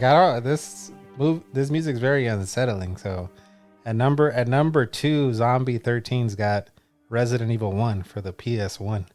Tell us about this pick. Oh man, this is what changed like everything for me. Like this is the first PlayStation game that I saw. I never actually played this game, but I sat through the whole thing because my friend played it. He was really good at it. I was like, I'm not even fucking touching that. This is fucking scary. But yeah, I remember my friend showed me this game called Resident Evil. Like from the first intro FMV to the very first like level, I was like, holy shit, this is insane. Like, what is this? Like, what? Because I was just used to like a Super Nintendo. And then I saw PlayStation before I got an N64, which is kind of how you do it. You don't get shit at release date because you're fucking fucking poor. But he had a PlayStation and he got this game, and then like the story was like, what is going on? Like, what happened? Like what monsters are here? And then he started playing the first level, and then you get to that iconic scene where the zombie's eating someone and he turns around really slowly. I was like, holy shit. How old were you at this point? Oh man. I want to say maybe came out like what, 90. I want to say like maybe 11 or 12. Maybe around that edge, around that age. Because I remember I was also watching a lot of wrestling at the time. Yeah, it was somewhere around that era. Let me look it up real quick. What year did this game come out? Definitely not. Alexa, what year did Resident Evil 1 come out? The film Resident Evil was released on March. Alexa, shut up. It always never gives me the right info. The movie, not the movie. Okay, yeah. So yeah, this came out in 96. I remember I was at their house like early 97, because I remember we were watching also wrestling, and it was before the Montreal screw job. So yeah, 97, I would have been 10? 11. Yeah, I was 11. Oh shit. Uh-huh. So yeah, that scene particularly scared the shit out of me. And then as he progressed more throughout the game, like the scene where the crows like just ate some guy, and like ever since then, I'm like, I fucking love crows. I still remember the Jill sandwich line because it's so fucking cheesy. But yeah, it's such a cool thing, like just watching this game and like not wasting bullets on zombies, and like not just doing the usual, like, because I would be like, hey, why don't you just leave the mansion? And he's like, you can't. I'm like, why not? The door is right there. So he's like, I'm going to show you why. So he went to like open the door, and like the fucking dogs were there. And he's like, that's why you can't leave. I was like, what the fuck? Hey, your friend was doing like a Twitch stream. Old school. Yeah, he was literally, he was, there was like 3 of us watching him play because we were like, fuck that, dude. And he was like the oldest one. So he was like, I can play this. Oh, so he was like, all right, this guy has a couple of hairs on his nuts and we don't. Yeah. Let him play. Yeah, we were all like, no, dude, you play. Because, yeah, and yeah, we would always get together at his house like every Saturday. And I would just literally remember just sitting there watching him play, because I'm like, I'm mesmerized by the game. And I also think it's really fucking scary. And just the whole premise of like, just like how Night of the Living Dead started like zombie movies, like Resident Evil for me is like, that's the zombie genre starter. And that's, I was like, what is this? What are these like fucking creatures? They're like, oh, those are zombies. I was like, what are zombies? So then I got super into like this idea that a zombie is like something who's like not living, not dead, just there. I was like, that's a fucking cool name. I want that to be my name. Hey, so zombie is your real name. Yeah. We were talking about this before we hit the record button. After watching all this Resident Evil gameplay and like knowing and seeing what all these zombies were, I'm like, I thought the zombie name was the coolest thing ever. And I was like, I want my name to be Zombie. And it became Zombie. Yeah. It was funny because before we hit the record button, I was like, what do I call you? Because I don't know your real name. Can I just call you Zombie? And you're like, well, Zombie is my real name. Zombie is my name.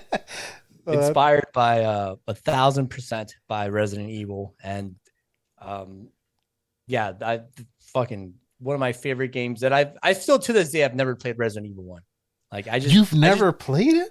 And it's like your number 2. So you're just saying it's just like the influence. The influence, the like the story, the graphics, the gameplay. Like I could never. I just don't want to. I like having the memory of me watching somebody else play, because I wasn't just watching him. I was watching the screen, and it was like I was watching like this movie happen. Yeah, I wasn't making any of the choices, but the choices were also very similar to what I would be doing. But it's kind of, I like how you said too that you told your friend, hey, why don't you just leave? Yeah, that's so something you would do in a horror movie too. Like when you're telling the character, get the fuck, run, get the fuck. And another one I remember is like, why don't you just shoot him? And they're like, that's when he's like, you can't because they're zombies. I'm like, what do you mean? Just shoot him. And they're like, no, you have to shoot him in the head, but you have to get really close to do that. I was like, what? Yeah. Like this whole idea just like completely like flabbergasted me, and like just the creepiness of just walking without knowing what's around the corner. Yeah. And then once you open a door and you hear like a little like foot dragging, you're like, holy shit, there's something there. But you can't see it. And you hear the oh. Yeah, exactly. Yeah. I remember that shit. And that's pretty cool though, that you also said like you talked about just watching it. That was like a thing. I remember watching like my friends play games that I was like, I'm not good at that game. Like, yeah, I like just watching. Like, exactly. Can you just play it? Because you're good at it. Like, exactly. And then also I was like, I'm too scared to fucking play that. So you play it. But after playing that game, my friends and I at school would always do the zombie mode thing. What do you mean? Because they were like, the zombies in the game would moan for so long. Like you would like go into the room and they'd be like, oh, you would do the moan. We would do the moan. I thought you said zombie mode. I was like, what is zombie? The zombie? I'm like, what are these guys just waking up or something? It's like the moans are so long. Have you ever had a night terror? Oh yeah, I have. So a night terror, I don't know, you can tell me if I'm wrong. A night terror is when you're like awake, right? Your eyes are open. Yeah. But you kind of like hear or see something, right? And you can't move, right? You can't move. So I had, now that you're like talking about the zombie moan and the leg dragging, I wonder if my night terror that I still remember vividly to this day was because of Resident Evil. Like, was it zombie related? Like 6 years ago, I was living in an apartment in Echo Park in LA, and I was sleeping. I sleep on my side, so I was like facing like the wall, and my eyes open, and it's like 6 a.m. So it's like broad. It's like the sun's out already, and I just hear, and I hear from my kitchen to my bedroom someone dragging their foot and going, no. And then I feel the bed behind me sink in, like someone sat next to me. And it's one of those, I don't know if what you said you've had a night terror. I was like in my head, like, get up. But I couldn't. I was like frozen, and that I still remember that vividly. Damn, that's fucking freaky. So now that you're talking about the moan and the foot dragging, I was like, that shit, I don't know if that shit was some trauma from playing Resident Evil as a kid. Fuck, that's fucking scary. What was your night terror? Let's hear what it is. So I particularly avoid anything that has to do with actual aliens or UFOs, or anything of that nature. Like, I will not fuck with that at all. Like, you're afraid of UFOs then? That's like my legit like number one fear. Yeah. Like most of my worst nightmares have been about aliens. I don't want to watch alien movies. When I watch an alien movie, I'm like, it has to be either in the daylight or I have to be with other people. I went to see Nope, and I was kind of expecting it to be an alien movie. So like halfway through it, I was like, fuck this movie. I do not want to watch this. Like, it's a fucking alien movie. But it turned out to be something totally different. But I was like, fuck no, dude. So my night, or sometimes it's called like sleep paralysis, night terrors, all this different kind of names for the same thing. I was sleeping and my girlfriend was next to me. I remember just sleeping, and I felt like I opened my eyes and I saw like a light come down, and I felt like I was getting picked up. Oh, fuck that. And then I remember not feeling the bed, not feeling anything. And I was like, holy shit, I'm getting like abducted right now. I'm like, fucking scream, get up, like, holy, like, grab something, yell. And I remember trying to yell so fucking like much. And after like maybe like, it wasn't like long, it was like maybe like a 6 to 8 second thing. I felt like I came back down to the bed, and I woke up and I was like, holy shit. And then my girlfriend was like, what's going on? You pulled my hair. What's going on? And I was like, I was like looking around. I was like, holy shit, what just happened? And she's like, are you okay? I was like, no, no, not okay. It was this whole thing. Like it was the worst thing ever. At least for me, because that sounds like that movie Fire in the Sky. Yeah. I unfortunately have seen that, and it definitely is linked to that. But that's particularly the one thing I'm always like, I don't want to dream about aliens. I don't want that shit at all. So living next to an apartment that's like high above the floor, I'm always like lowering the windows down a bit, because it's such a dumb thing to be afraid of. But yeah, I think Fire in the Sky particularly gave me PTSD as a young person. I'm playing the Resident Evil 1 music in the background. It's kind of fitting. Like weirdly enough, I've never had a zombie dream or anything of that nature, so I would definitely prefer a zombie dream. But yeah, nothing of what you've described has ever happened to me. Mine are just the opposite, like aliens, which I'm like, fuck, hey, I don't want to. By the way, I live 15 minutes from the exit of Agua Dulce, where they filmed Nope. Oh shit! Like I see that, you know, when they exit like the freeway, I'm like 15 minutes from that exit. So if you ever come down to LA, you can come hang out and we'll stare at the clouds. That's fucking freaky. Yeah, damn, that's fucking cool. Yeah, but man, good pick. That was your number 2 pick. Number 2 pick. All right, let me go to my number 2 pick now.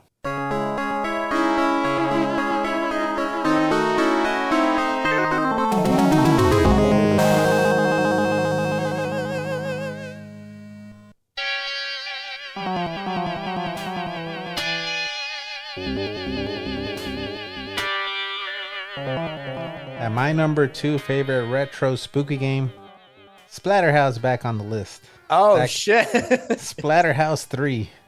Oh damn! It's a Splatterhouse, man. You got to play these. Play Splatterhouse 3 instead of 2, actually. That's a giant gap from 2 and 3. I want to hear about this. So this one is Splatterhouse 3, obviously the sequel.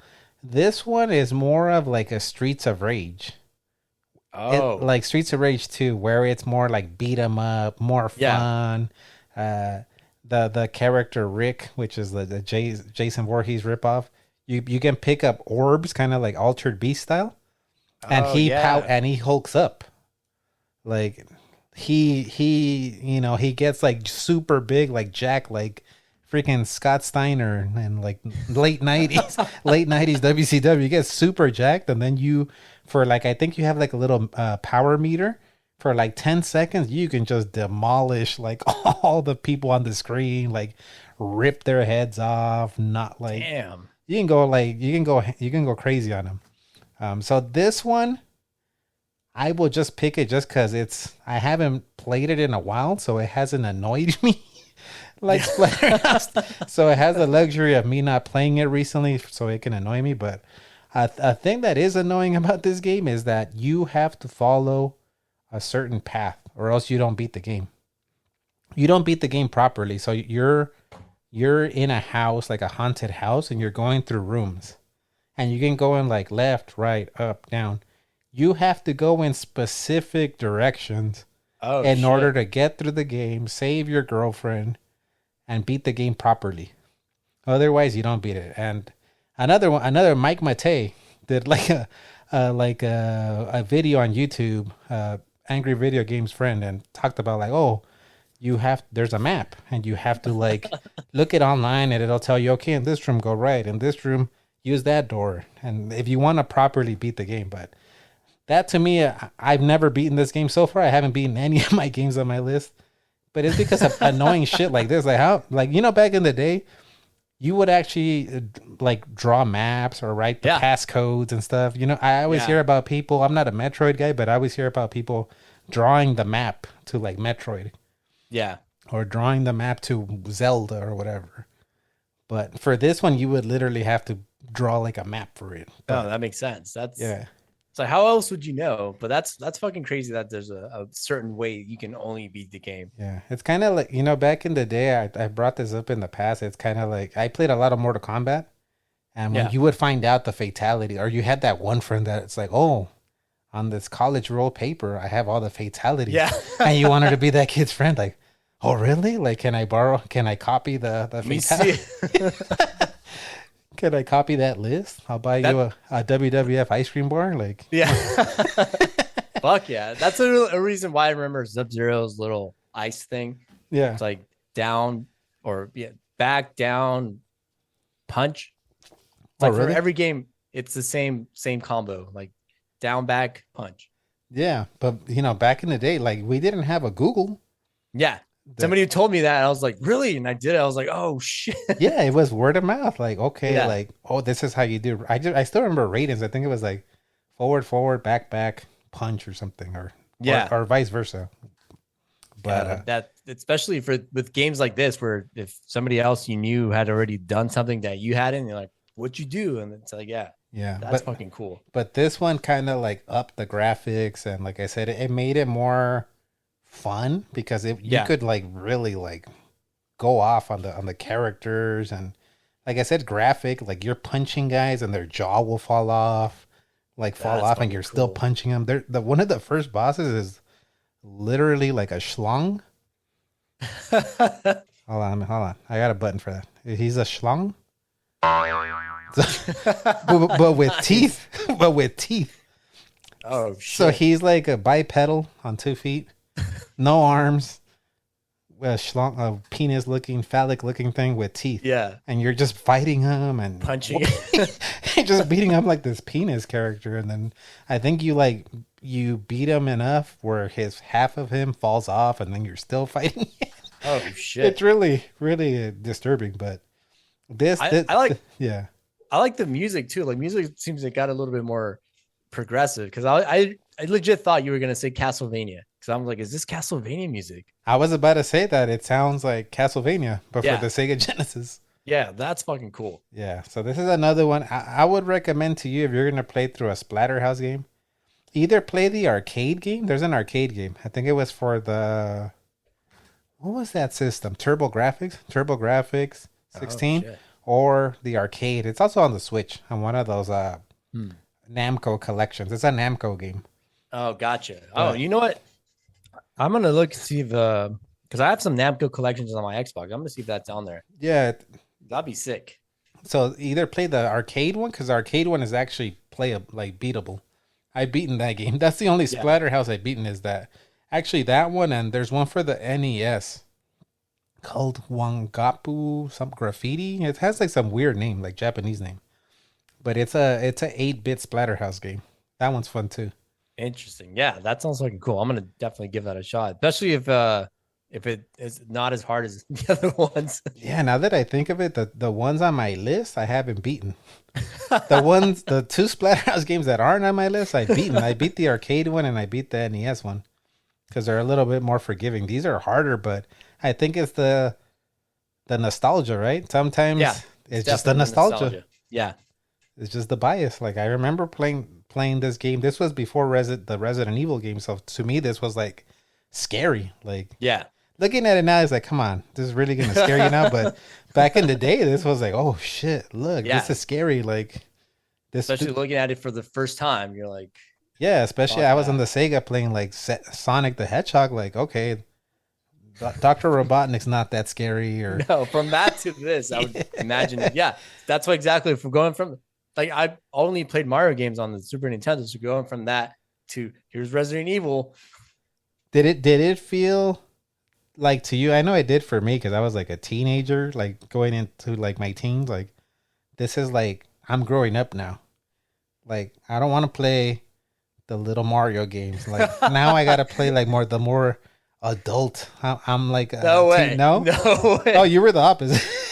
For me, it was like, that's cool. I don't think I'm ready for that. I'm gonna go back to let's see what else is on Nintendo 64 or whatever. Like Barney's hide and go seek. Yeah, I mean, not to that point where I was like, no, this is too scary, but it definitely took me a while to be like, okay, I can do this now.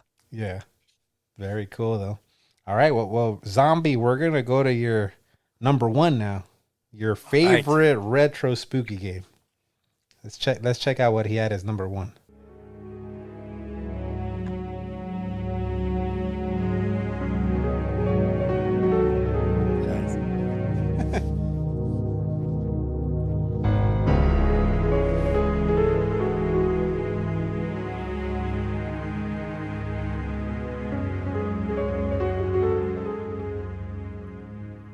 I want this song to play when I'm being lowered into my grave.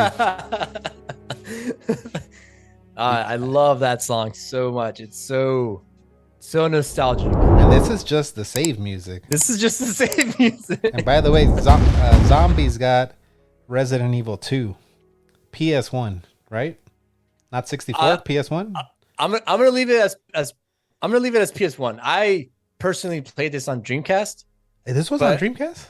Yeah. Okay. All right. Well, let's do Dreamcast. But I remember watching my friend play it on PlayStation 1. And I never tried it for Nintendo 64.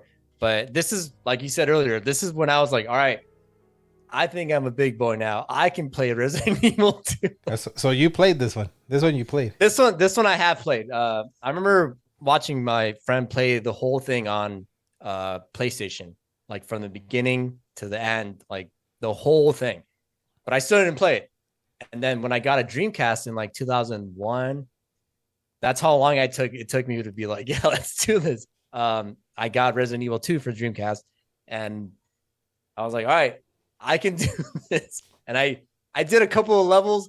I was like, I don't think I can get that much farther. Because I'm like, I don't remember the way you, but there's also a certain way to like beat it to where you get the good storyline. It's like, don't save a lot, don't shoot a lot, save this person. But I was like, I don't think I can fucking progress as far as my friend did in this game. But I remember, in particular, him pausing the game and writing down what he did so that he could go back and load up his save state so that he can progress farther and save it, and then do the same thing, write down what he did. In case he died, he would go back and read, okay, I did this. Yeah. So he was like really like trying to get the good ending. Yeah. Really, really, like, it's like, oh, that's pretty fucking clever. And I remember long periods of time where the pause music would be playing because you'd be like writing shit down. Or then my other friend would be like, hey, I got this far, don't do this. And it was just so fucking cool. And then the storyline, like, I still remember the beginning intro video. It wasn't like a actual real live rendition of like the game. It was now like a cutscene. But the fucking story of this Raccoon City now being overtaken by zombies because some fucking truck driver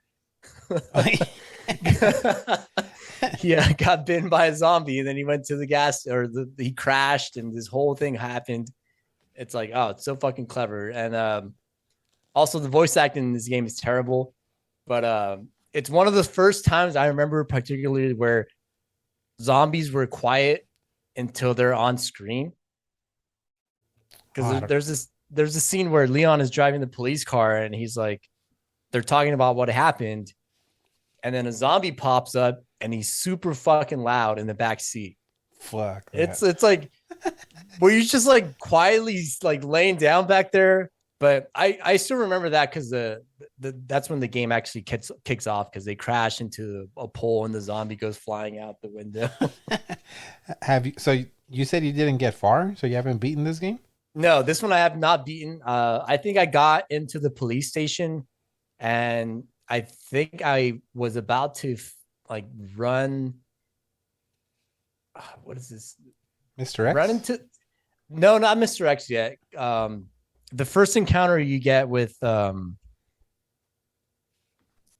forget his name. He's that cop who's like dying, and then he actually dies and turns into a zombie. Oh yeah. He's in like the lobby, right? Yeah, and he's like, station. It gives you a gun, something like that.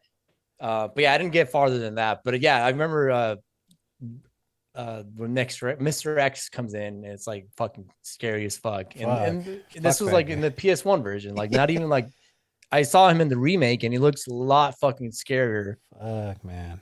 With his little hat. So I've never. I remember playing part 2. I just remember it was a double disc, 2 discs, right? Yeah, Leon and Claire. Yeah, I never beat it. I remember on the PS1, but I beat through the remake. Yeah. Fuck. So for the first time running into Mr. X in this remake, I was like, oh fuck this. Yeah. Like It looks fucking cool though. I like how he lifts the helicopter and all that shit. Like we talked about it earlier. Like I think hearing stuff off screen is scarier. Yeah. Than hearing, and like you're in the remake, you're like walking around. I'm sure it's the same thing in the original, and you hear the footsteps. Yeah. Like above you or below you. No. Yeah, in the original, he breaks through the wall before you even like encounter. Yeah, and he's super slow, but you hear his footsteps, and it's like, fuck, dude, fucking massive. But I still get fucking massive. Even when I was watching it happen, like when the very last level when you beat Nemesis or you put him down, and he's in the train. And you have to escape, and there's like that fucking lady counting down, and the alarm's going off. Like when I was watching my friend play that, I got massive fucking PTSD. Just like come on, man, you can fucking do it. Did you almost want to grab the controller? Yeah, just like, oh, come on. I mean, I wouldn't be able to do it, but it's just like the whole premise of like that level being like the place is about to blow up, you got to leave, and then Nemesis is there in like this massive fucking form, and you just got to load bullets into it, and then you finally leave, and it's like, oh man, the ending was kind of whack, but it's like, man, that was so fucking stressful, and I wasn't even playing. Have you watched the new movie, Welcome to Raccoon City? Oh man, don't even get me started on that one. I have a feeling you have some thoughts on that movie. I remember I went to one of the NWA shows in Kentucky. So I went and I landed in Tennessee, and I was going to drive to Kentucky. NWA, some wrestling then? Yeah, some wrestling in good old Kentucky. And I did a whole big loop because I went to see like Elvis's house and all this shit. And I ended up in Kentucky. But on the plane ride there, I watched Resident Evil Welcome to Raccoon City. And after it ended, I was like, I'm so fucking glad I didn't pay for this. Like it pissed me off. The movie pissed me off so much that like when I got into the car, the rental car, I started driving. I put my phone on record, and I just like ranted about this movie for like a good like 20 minutes. Is this on your YouTube? It's on the NWA blog. I cut it down to like maybe a minute, but dude, have you seen it? No, I actually reviewed this on the podcast, this movie. And shit! And I'm gonna disappoint you because I actually kind of like the movie. Oh, what? The only thing I remember that I didn't like was that Leon Kennedy was like a bitch. He was a total fucking wimp. Total wimp. It's like, I don't know what game these guys played, because even on the new game, he's not like that. Yeah. And obviously in the original game, he's much more like heroic and like confident. In the movie, I was like, who the fuck is this guy? Yeah, and I brought it up in the podcast too, like when I reviewed the movie, like I know it's about like diversity. Like I'm Mexican, all right? So I'm all for the diversity, but come on, Leon's a white guy. Yeah, white blonde with guy. a gray, whatever blonde hair. Like, yeah, pick somebody else. Like, yeah, I'm like, I was like, okay, cool. Leon's like this Hispanic guy. That's totally fine. He was an Indian totally guy, cool. I think. Or Indian, which is fine. Totally cool. I just agree. I don't understand why they made him super wimpy and like just like not be anything like he was in the games. Like that was like, what the fuck? He was a wimp. That was the only thing I didn't like. Aside from that, I was fine with everything else. I thought the Chris Redfield guy looked like Chris Redfield, like from part 5, one of those. Yeah, the most of the cast made sense. The storyline I didn't get. I kind of felt things were gonna go off on me when the initial scene happened where the girl, the little zombie girl he hits with the truck disappears with no sound at all.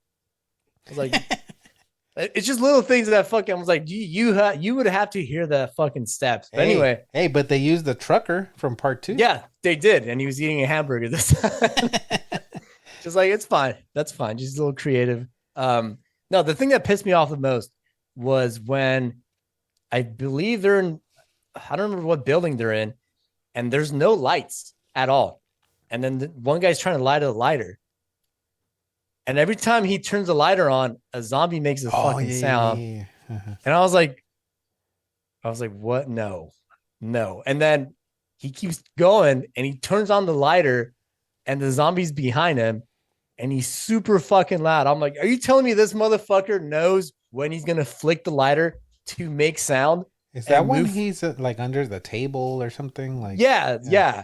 You know, that whole scene just pissed me off. Like the whole premise of like zombies aren't loud when they're not on screen. It's but at least tell me you like when they walk through the mansion doors and they do that shot. They did get the scenery right. And I was like, I was hoping the movie would turn around at some point. So when they go to the mansion, I was like, fuck yeah. And it never got to that point. At least for me. That scene just pissed me off. I was like, I liked it, but I liked it like in the way that I like a lot of like slashers. Like it's just a popcorn movie. Like I'm not going there to watch, like fucking, I don't know, like a Audrey Hepburn or I don't know if I'm dating myself with that reference. Like someone like a modern like Oscar worthy actress. Like it's gonna be some schlock and it's just gonna be a fun popcorn movie. So I like that for that. I would have liked it a little bit more if it was called House of Evil or something like that. If it wasn't Resident Evil. If it wasn't Resident Evil, I would be like, okay, that's an interesting story. Kind of weirdly done in some places, but I was expecting like Resident Evil. That's like all I was expecting. Like Tenant Evil. Not Resident. Evil residents or some shit. See, but that's I kind of see what's happening. I think you love the Resident Evil lore, video game lore so much, that you have a high standard. I have a standard that I'm like, if you it's like the House of the Dead movie. It's like if you're gonna do a movie based on a game, you gotta include some sort of actual relevance to the games, not be like. Have you seen the new Mortal Kombat movie? Yeah, that one was like pretty forgettable. Exactly. It's like the movie's like, here's a new character. Yeah, I was like, I don't give a shit about this guy. No, don't. Get this shit out of here. Yeah. The 90s one I know has that really bad CGI, but for me that's still the Mortal Kombat movie. To me it still holds up. Yeah. Like that's the reason why I stopped doing a lot of movie streams because they would get shut down. Oh, I remember that. You were watching gaming. Some wrestling on the streams too. Yeah, watching wrestling, watching a shit ton of movies, but yeah, they would all get shut down, and that's why I went to games. But I remember watching Mortal Kombat 1 and 2 on stream. And you got shut down? Yeah, they got shut down. I remember one time you were watching like all the WrestleManias. And then you got shut. All the Undertaker, the Undertaker matches. All the Undertaker matches for WrestleMania. Yeah, and that would get shut down too, which is pretty lame. But I think next time I do that, I'm gonna have to do it all at once. Like watch all the Halloween movies at once. That screen is so tiny that YouTube is like, I don't know what's going on there, so you can. They can't decipher it. Like can't decipher it. You gotta watch like the Snuka match, the Giant Gonzalez match. I watched them all. I mean, I don't know if that stream is still up, but that was a tough. Hey, maybe you can tell me because you're a streamer. Like I tried playing WWE 2K, whatever the new one is. Yeah, and I keep getting copyright strikes for the music. So like, does that mean my YouTube's gonna get deleted, or that just means? No, what you're getting is a copyright claim, which is saying like you're not going to make any money off this video because you're using music from our library that isn't licensed to you. Oh. So that's why when I play certain games, like I was playing Backyard Wrestling 2 a couple of weeks ago. Yeah. And I just muted the whole. Because they have like ICP. Yeah, they have all licensed music. So it's a shame that a lot of fucking games are like that. They have like, especially like older games have like licensed music. Yeah. So it's like fuck, man. Just you're definitely gonna be like this. The Star Wars Lego one, that whole thing is copyright claimed. But but you're not gonna get shut down. That just means you can't monetize. Yeah, that means you won't be able to make money off of that. If you're uploading things consistently that aren't yours, like if I was uploading like Star Wars movies, like you would get a copyright claim or a copyright strike where it's like you violated actual. So that's what you don't want. That's what you don't want. Yeah. And I mean, you can also get that from like being like really vulgar or like uploading stuff that YouTube doesn't want you to upload, like very, very like explicit videos or like things that are very political or stuff like that. You can get a copyright strike from that. But the claim is fine. The claim is fine. Like sometimes you can fight it when you're like, hey, this is something that, you know, I'm talking over, or this is something that was only there for like 5 seconds, whatever. It's like, this shouldn't claim my whole video. Oh, shit. Yeah. Man. Well, I don't think I was going to make much money with my 2 subscribers. So yeah, the joke's on you, WWE. The other thing is like, does it matter? Like if this video is, sometimes I'm like, I don't care. Like for the House of the Dead stream I did, I was watching the trailer, not the trailer. I was watching it was like a little making of the movie. That whole thing got like copyright claimed because YouTube thought I was showing the movie. So they paused my stream and they were like, hey, this is blocked because you're showing the movie. Ah, shit. So I had to delete that whole scene. But yeah, it's a bummer. I actually on this modded Xbox I wanted to play Resident Evil 2 because I have an N64 emulator in there. Yeah. But Resident Evil 2 is so hard to emulate on actual emulators that it's not included. And it's one of those games where emulators have a really hard issue running. Even like the 64 emulation is a little hit or miss. It's a little right? wonky, yeah. It's a little wonky. Like I have like a couple of N64 games where they just do not work well, but apparently the Resident Evil 2 N64 game does not run on emulators at all. By the way, for the kids out there again, we're not telling you to emulate. Yeah, don't emulate. No, don't emulate. Spend $300 on a console that's from the 90s and then another $200 on the game that you can barely find. Yeah. Pay for, pay a reseller's light bill. Exactly. Pay reseller prices for things that were like $20, not like $40 like 5 years ago. And that's coming from a reseller like me, so pay reseller prices. Hey, support your local reseller. All right, but yeah, you have any comments or thoughts or a story for your number 1 pick, Resident Evil 2? Another game that Resident Evil 1 was really good. Resident Evil 2 just upped everything so hard that every single game that came after that was trying to be Resident Evil, which is okay. It's not like they all tried with Resident Evil 1, but with Resident Evil 2, it completely blew everything else out of the water for like years and years, which is crazy to do with a game like that. Yeah, I don't think I ever beat it. I don't know why I never beat it, but I do remember I had it and I played it. All I remember is the beginning. You're at a police station and there's like zombies and there's like a dumpster on fire or some shit, or there's a dumpster or something. Yeah.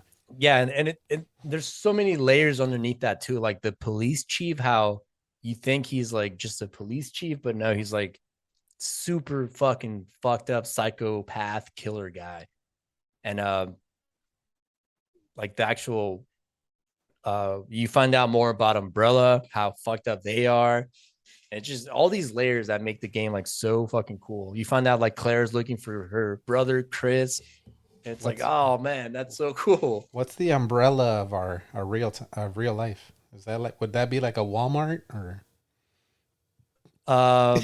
Like what would it compare to? Maybe like Amazon. Amazon, there you go. They're everywhere. Yeah. But yeah, that game also like it I don't know, it doesn't exist, but it put the idea of a T virus in my head. It's like what would a T virus actually be like? And then when I saw the first Resident Evil movie and like how they took that and made it into like a cool vial, it's like so fucking cool that was the thing that came from Resident Evil 2. Like how it just expanded into like so much lore from just this one game. Yeah, very very cool, man. So you had number 2 Resident Evil 1, number 1 Resident Evil 2. So you like Resident Evil. Definitely love Resident Evil. I would say play the remaster.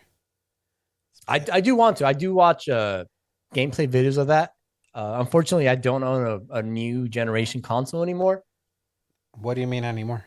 All I own is an original Xbox because you got rid of everything else, or what? I got a little bit upset about having to be online to play these games and having to like. You're like an old school then. I went back to original Xbox. And I'm like, I'm gonna take a break from like current generation gaming, and I'm gonna just go back to 2001. Yeah. Hey, you're retro. Yeah, now I'm retro gaming. Yeah, and it's been fun. I like that. I don't need to be online for anything, which is like back in the day when you just put the disc in and just started playing, and you didn't have to do a 20 gig update. Exactly, that's the most tedious thing, dude. The last game I played that I got so fed up with that, I think it was Hitman 2. No. Alien Firestorm or some shit like that. The newest one. The newest. Yeah, one. I got that and I popped it in. Oh, you need an update. Fuck it, bitch. Okay, cool. Oh, you need to be online. I was like, why? It's that's the thing also, like with retro collecting, they're saying that's probably like the last generation, like 360, PS3. Yeah. Where like having the disc means something, because after that, it's like you needed to be online, you needed to download the patch, and you needed to, like, sometimes the disc is just a key. Like without, like, it's just a key. It doesn't have the actual game on it. So yeah, exactly. So that's kind of why I got a little bit fed up. And now that like the Xbox Series S, you don't even need a disc. You can just download the game. I'm like, I'm gonna wait for the next cycle of consoles to come out so they can just get rid of discs altogether. Yeah. And then I'll probably buy a console then, because at this point the progression from console to console is so slight. It is that it doesn't make sense to buy. Like I had a Xbox One X. I'm like, it doesn't make sense for me to buy an Xbox Series X when the only difference is the shape of the console. Hey, I'll tell you, because I have the One X and I have the Series X. There's a difference in graphic wise, not the graphical wise doesn't matter as much as the you know how you talk about the updates and all that. Yeah. Like, you literally turn on your Xbox, it's on already. You don't wait for a load up. You start a game, you jump right in. Yeah. So even if there's like, there's an update, it takes like 2 seconds and then you're playing. Right. So that's the difference now. The difference isn't really cool. The difference isn't really the graphical stuff now. It's just how quickly you can play. And literally, like, let's say I play Resident Evil 2 today, and a month from now I go back to it. That same Resident Evil 2, it'll start from the very same point in the matter of 5 seconds. Yeah. So that's the difference. That's pretty now. rad. But yeah, I will not, even though this is a retro episode and most of my stuff is retro, I'm a fraud. I'm more of a modern gamer. I'm not gonna lie. I'm more of a modern guy. No, I totally feel that, and I will go back to modern gaming. I'm just gonna wait until the next cycle. But I'm with you on, dude, there's nothing like just buying a disc, popping it in, and you play. And the whole game is on there. Like, yeah. That's one of the reasons I like having this modded Xbox, is because it has a solid not a solid state drive, sorry. It has it does. It does have a solid state drive. So everything is instantaneous. Not as quickly as that, but the loading times are vastly reduced. I love the OG Xbox. A lot of good memories of the OG Xbox. I do want to go back on my word a little bit. I am actually using an Xbox Series 1X controller On to the play on the OG Xbox? on the original Xbox because I love the fucking Series X controller. Like you wired or Bluetooth? Yeah, it's wired. So I didn't unfortunately, yeah, the Bluetooth technology is too advanced for the adapters that are linking the new controllers to the retro consoles. Yeah, it was like the 3.4 gigahertz back then, I think, or something like that. It's too new. So right now there isn't an adapter for it, but I'm sure at one point you will be able to buy an adapter that will link to the current generation wireless controllers to actually have obviously an adapter and then to the original Xbox. Because I could buy like a 360 controller, wireless one, and use it with the original Xbox, but I don't like that controller. So yeah, right now I'm using a USB adapter to original Xbox little prong thing, and that's what I'm pretty playing cool. with. Hey, I have the PS5, the Series X, but I love the Xbox controllers. I think they're the best. Yeah. So with this adapter I have, you can use your Xbox controllers on PlayStation and vice versa. Yeah, hey, sorry for the PlayStation fans out there. Xbox has the better controller. All right. You know, I agree, dude. It's not even because of the console it is. It's just because of the actual controller. Like, don't put your fucking sticks right next to each other. Yeah. Offset them. Yeah, offset them a bit. Or what I love about this Xbox controller is the fucking textured plastic. Yeah. Even Nintendo copied the Xbox controllers. And you know, Nintendo, they go to the beat of their own drum. Even their Pro controller is an Xbox controller. Exactly. I do have an original controller as well, but it's just gaming on a modern controller and going back to the old school Xbox controller. It's like you need those two bumpers. It's so weird, but I love the Duke. I love the Duke, but you're right. You need both the bumpers. Yeah, I had the Duke, and I was like, you know what? I love the Duke, but I'm gonna agree with people. It took me 22 years to be like, you know what? It is a little too big. Oh man, I love the Duke, and I don't mind. I don't mind that it's too big. If you know what I mean. No, I agree. My hands fit perfectly around the girth of the fucking Duke. But after playing with the modern Xbox controller, I'm like, the comfort. Yeah, it's like they revised it to like the perfect controller, the Series X. Yeah, I agree. All it needs now is more LEDs. If you pay $200 for the Elite, you can change the color on the X on the center button. That's way too much. All right, hey man, we went off on a tangent though, but yeah, we did. We're glad we no, that's all right. We're glad we're showing some love to the Xbox. I've said it on here. I love the Xbox, even though I have the Switch, I have like all the other systems. I'm an Xbox guy. I love the Xbox. Same. Yeah. All right. Well, with that, so you had at number 1 Resident Evil 2. Yes. And so now I'm gonna go to my number 1 favorite retro spooky game. Oh, Barry! That was too close. You were almost a Jill sandwich. You're right. Barry, thanks for saving my life. I thought I'd keep it on theme. That's fucking perfect. Jill sandwich. So at my number 1, I've got Resident Evil 1. Nice. For the PlayStation 1. And this, from my list of 5 games, is the only game I've ever beaten from my list. Oh, shit. So I didn't beat Splatterhouse 2, obviously. That's a work in progress. I've never beaten Clock Tower, never beaten Zombies Ate My Neighbors, never beaten Splatterhouse 3, but I did beat Resident Evil 1 on the PS1 when it came out. And here's the funny thing, though, that I thought about. This I have at my number 1 because I beat it, and just the memories that came with beating the game, and like how you were explaining it and the way I see the game, it's an experience. Yeah. Like when you played this game for the first time, it was like, what the fuck am I playing? Like this isn't Super Mario Brothers. Right. This isn't Sonic the Hedgehog. Like, I don't feel safe right now. Yeah, exactly.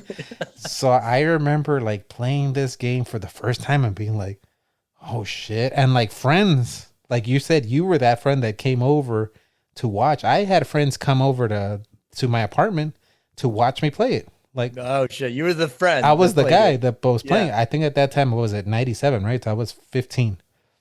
Oh, so I was like the older friend, and my friends would come over and like watch me play it.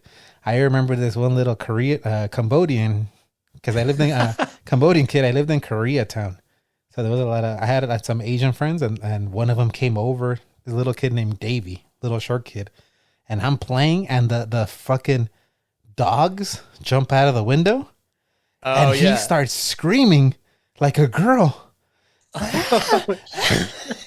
And he's just watching me play. Damn. Like, he's screaming at the top of his lung like a little girl. Like, and then he didn't want to watch me play anymore. He's fucked that. It's scarred for life there. So that became like the scene. The dog's jumping through the window. I remember I had one of my neighbors come over. I don't remember the kid's name, Juan, I think. And he wasn't really much of a gamer, but I'm like, here, play this part. And I just put it on the part where you walk and the dogs come out, and I gave him the controller, and the dogs come out, and he put the controller down, and he left the apartment. Oh shit! Yeah. No, he's like, nah, didn't say anything. No, thanks, and he fuck that. He just left. Yeah, it was like that, dude. For real, like, yeah, that's awesome. So for me, it's man, just so many good memories of playing through this game. I don't know how the hell I beat it. I remember at one point I got to that big anaconda. Yeah. That big snake, and I didn't have ammo. So in this game, as you know, ammo conservation, like you gotta exactly, like your friend said, you can't outshoot all the zombies. You don't want to shoot all the zombies because then you're gonna run out of ammo. So yeah, you want to you want to do a I don't know I'm not a big football guy. What was that guy? Sweetness Walter Payton that came out with that football player. You want to juke the zombies and get by them. Exactly, yeah. They'll zigzag. But I remember, I think I was using my ammo like crazy, and I got to that serpent, and I only had my knife. Oh, shit. And I still remember that I killed that damn serpent with that knife. Damn. And I remember in my head, it took like 30 minutes. It was probably only like 5 minutes, but in my head, I was battling that serpent for 30 minutes as it wrapped me up, and I just kept slashing and slashing and slashing. That's fucking perseverance right there with the knife or the little blade. Damn. And I was, it was like that, never give up mentality. Like, nope, yeah, I'm going to kill this fucking serpent before it kills me. And I beat the game. I remember getting to the tyrant on the rooftop, and you're waiting for the helicopter, and then you get the rockets, and you kill the tyrant.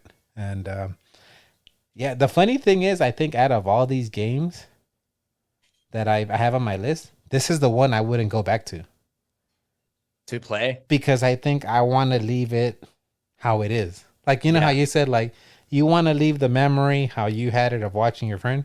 I want to leave that memory like that. Yeah. Like of me beating it like that and leave it like that. Yeah, that's it. That's the memory. And I don't want to do tank controls. Yeah, exactly. That too. Yeah, so damn. So to me, it's like that was perfect. Let me leave it like that. I beat it like that. Like, but it's the only game I beat on the list. And like you said, like this was definitely a game that you played and you were like, this is something different. Like this exactly. This is I've never played anything like this. Not even Splatterhouse. This is like some serious stuff right here. Like you felt the premise of the game was that you are not just playing, you are getting scared. Like you have to think about things, but you're also like, what's going to come at me? Because you're not just like going through jumping on things. You're just like, no, something's coming. Like I can die. Like you're like, yeah, I'm going to die. I have to go all the way. It's like, yeah, it's. And you had the little ribbons, right? The ribbons for the ink ribbons, yeah. For the typewriter. Like you had to conserve those too. Because you couldn't just save. Nowadays, there's instant save. Every 2 minutes, you don't exactly. You die, whatever. Checkpoints and shit. Back then you get a ribbon. Oh shit! I got a ribbon. It's like it was like you said. It's one of those games where like you were just not gaming. You were like, okay, am I like, can I process this info to where I can multitask everything I need to do in order to progress? Because I got to save bullets, I got to dodge zombies, I got to save ink ribbons, but I don't need to die. Yeah, do I want to use these 2 green herbs, or should I wait? What was it? Was it the red one or the blue one that gave you all the health? One of those, like. And you can mix them to get like a anti-venom one where you won't get poisoned and shit. Oh, that's right. Because you would get bit and you would get poisoned too. Yeah. So yeah, this game, I would play it if they remastered it. Like do a remaster, like they're doing part 2 and 3, like they've done for 2 and 3. I would play a remaster, but I think I would never go back and play that one because I'm like, let's leave it how that memory. Let's leave it how it was. Because I've mentioned in the past, I've done a cartoon episode. And I was a big He-Man fan growing up. And I did the mistake of watching He-Man in my 20s. And it ruined my memories of He-Man. Yeah. Shit. Because I was like, what the fuck was I thinking? This is like the dumbest shit I've ever seen. Yeah. So I've learned my lesson. I'm like, nah. Some things are better left in the past. Exactly. Some things are better just leaving as nostalgia and like live off that. Instead of like going back and be like, oh, this fucking sucked. Yeah. So, on both of our lists, Resident Evil 1 is the only one that's on both of our lists. Yeah. So that's got to say something. That's a good crossing point too. Because like definitely like difference in age, but also I didn't game as much until I was like towards the early 2000s. Yeah. That's when I started horror gaming especially. But yeah, that's a good, I think that's a good cross point. Yeah. So that's pretty cool. That says a lot about Resident Evil. But now that we went through our list, I'm going to go through some honorable mentions that didn't crack the top 5. And if any come up for you, you can mention them too. So honorable mentions, I had Maniac Mansion for the Nintendo. I don't know if you've ever heard of that one. No. It's another click and point, kind of like survival horror game. It's a fun one. This is one that I would watch my friend play because I didn't know how to play it. Right. So I don't think I ever beat it. I would just watch my friend play it. A lot of good memories for that one. Splatterhouse, the arcade game. That's the first Splatterhouse. I would recommend that one. That's a fun one. Castlevania Bloodlines for the Genesis. I don't know if you've heard of that one. I've heard of Castlevania, not that one particularly, but that was another game that I was like, I don't really have enough memories of that game to be like, yeah, I'll put this on a list. Yeah. But yeah, that's one thing, another game that I've always heard a lot about. Yeah, Castlevania Bloodlines is the only Castlevania game I played as a kid because back in the NES days, all I would do is play shitty LJN WWF games. Yeah. WrestleMania Challenge. Raw. Yeah. So yeah, you have any that like were right there that were about to make your top 5 but didn't? I particularly remember D. It was just called D for PlayStation. Oh, I remember that. It was like a giant D on the cover with a girl's like half like of her face or something. Bloody or something like that. And I remember I did start playing that one a little bit. I only remember like a hospital hallway and there's just like a bunch of dead bodies. And I was like, you know what? No. I'm out. Let's play another game. I think we started playing Twisted Metal. Oh, Twisted Metal 2. Yeah. Who was your guy? Twisted Metal 2. My guy was Thumper. Thumper, the lowrider. Yeah, the pink lowrider. I was an outlaw guy. Oh shit! Because I thought Thumper had the perfect special move. Yeah, the fire, didn't it? The flamethrower thing. Yeah. But if you knew the ice combo, you could freeze them, go up to them. Left, right, up. Left, right, up is the comp. Left, right, up. Yeah, that's the fight. That's the ice. Damn, I don't remember that at all. Left, right, down is the little landmine behind you. Oh shit!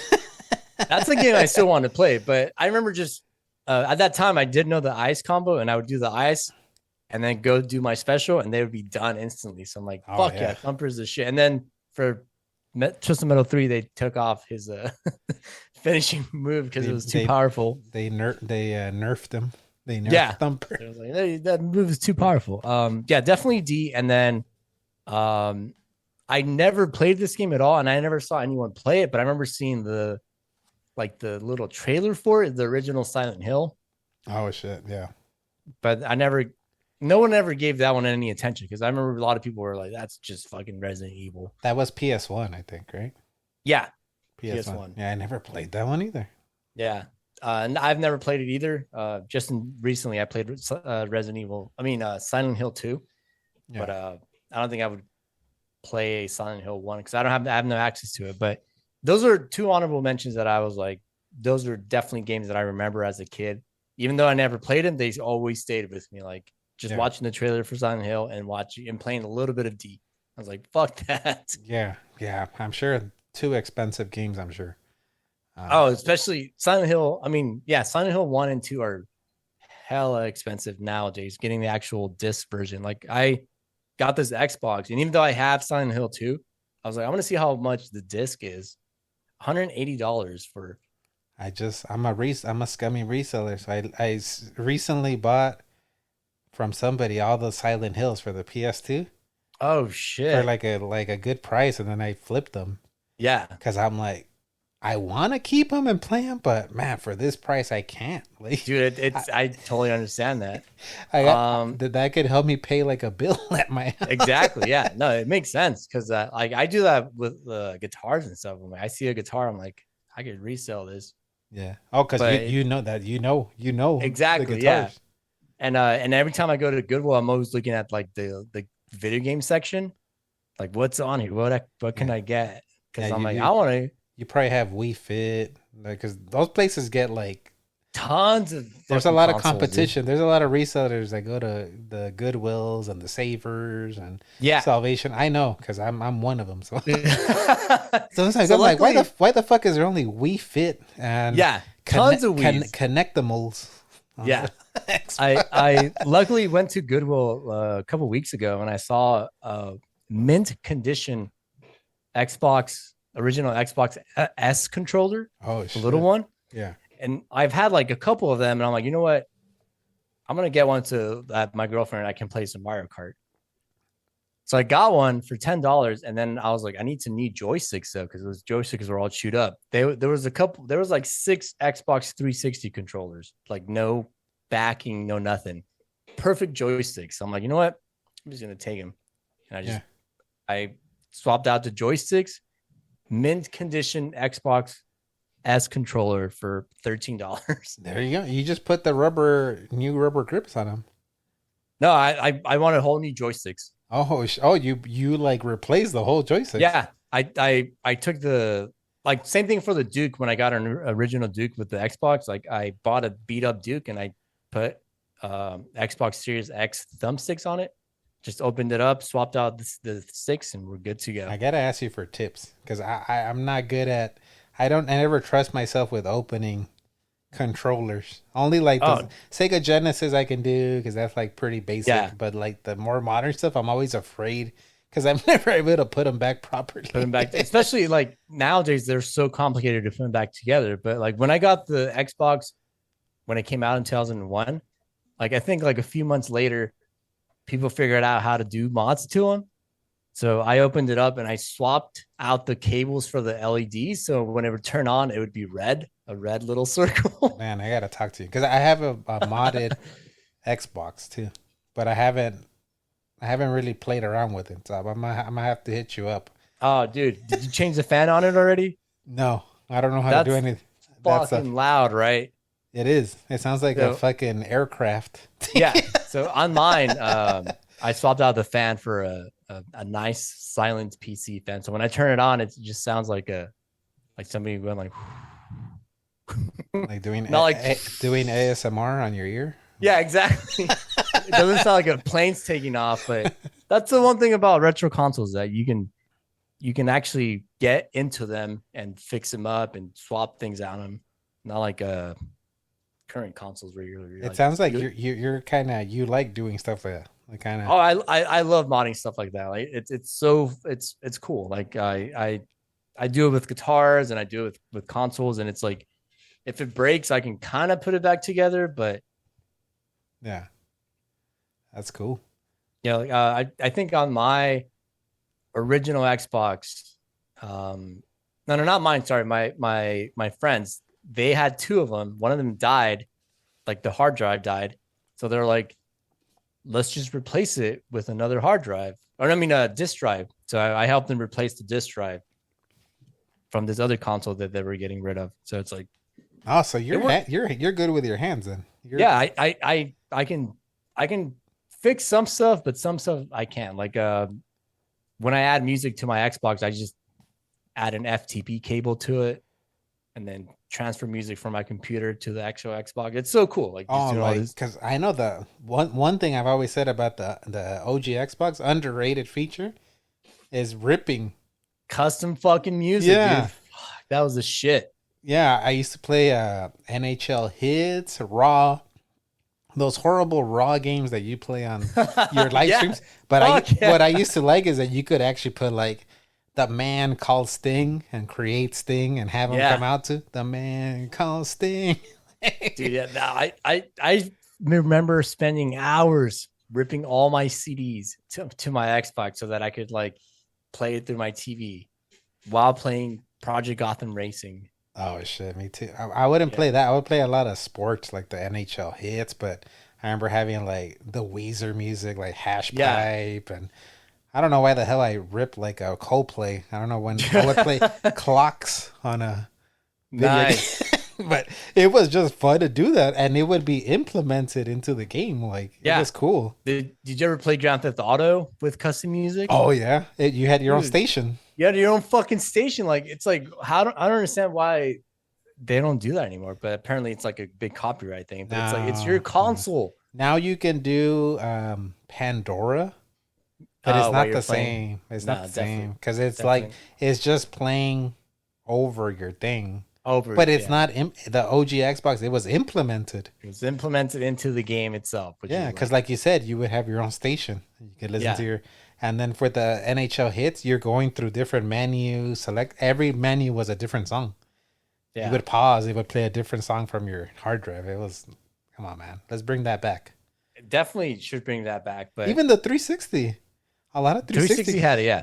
Yeah, because you could do it with the WWE games. Yeah, that was the biggest. I was like, I can't wait to play a wrestling game and have custom music. And then when you finally could on every fucking game, it's like, fuck, dude. So fucking cool. You can put the Horseman theme, which you've done a cover of. Yeah, I remember for Kane on Raw 2, I added my cover of his Slow Chemical theme. Oh yeah, you have that on your YouTube too. A cover of. Did you sing that part too, though? I don't know. I didn't sing at all. That was Stone Dog. He does a lot of wrestling video game like storylines. Yeah. So he amazing singer. So we did that cover, and I was like, I'm gonna play Raw 2, and I'm gonna. You know which one I like that you did on YouTube too was the Chris Benoit the shooter one. Yeah, that's an awesome theme, man. I still like listening to that theme. I'm gonna do his whatever theme as well. Yeah, but I've been trying to like collab with different people. Because I love collabing with the people I collab, but I also want to see if I can collab with other people. And I've asked people, and they're like, "I don't want anything to do with that guy." And it's like, damn, it's just it's a song. It's not actually. They don't want nothing to do with Chris Benoit, which I get, but it's like understandable. But it's like, what about the band?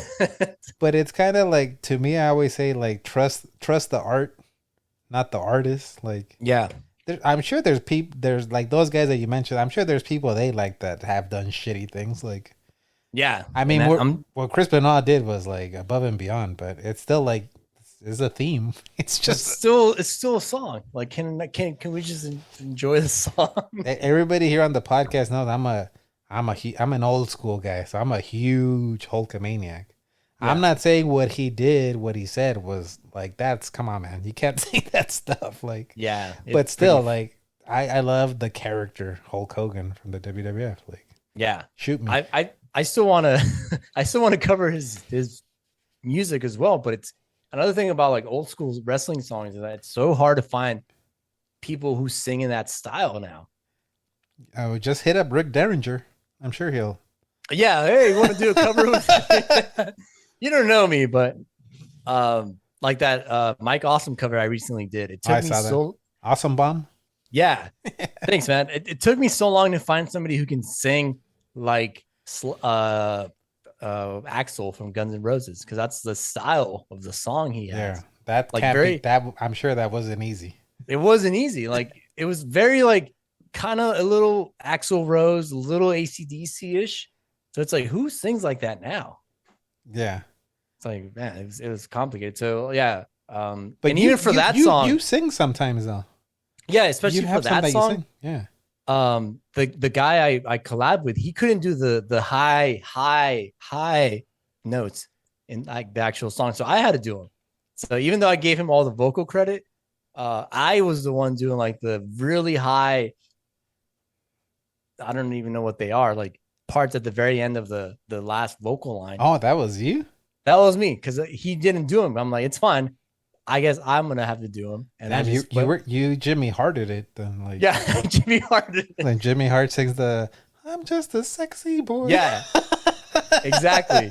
So I was like, I want the song to have those parts because they're in the actual theme song. So I had to fucking throw them in there. But yeah, there's other songs that I will sing just because I'm like, I think I can do it. If I don't have any musical talent at all, but if you need someone to dance in the background like that guy from the Mighty Mighty Bosstones. Oh shit. Green screen that shit. And I'll just throw you in. But let me ask you, I know we went off on a tangent, but I want to know, what's the hardest song that you've ever covered?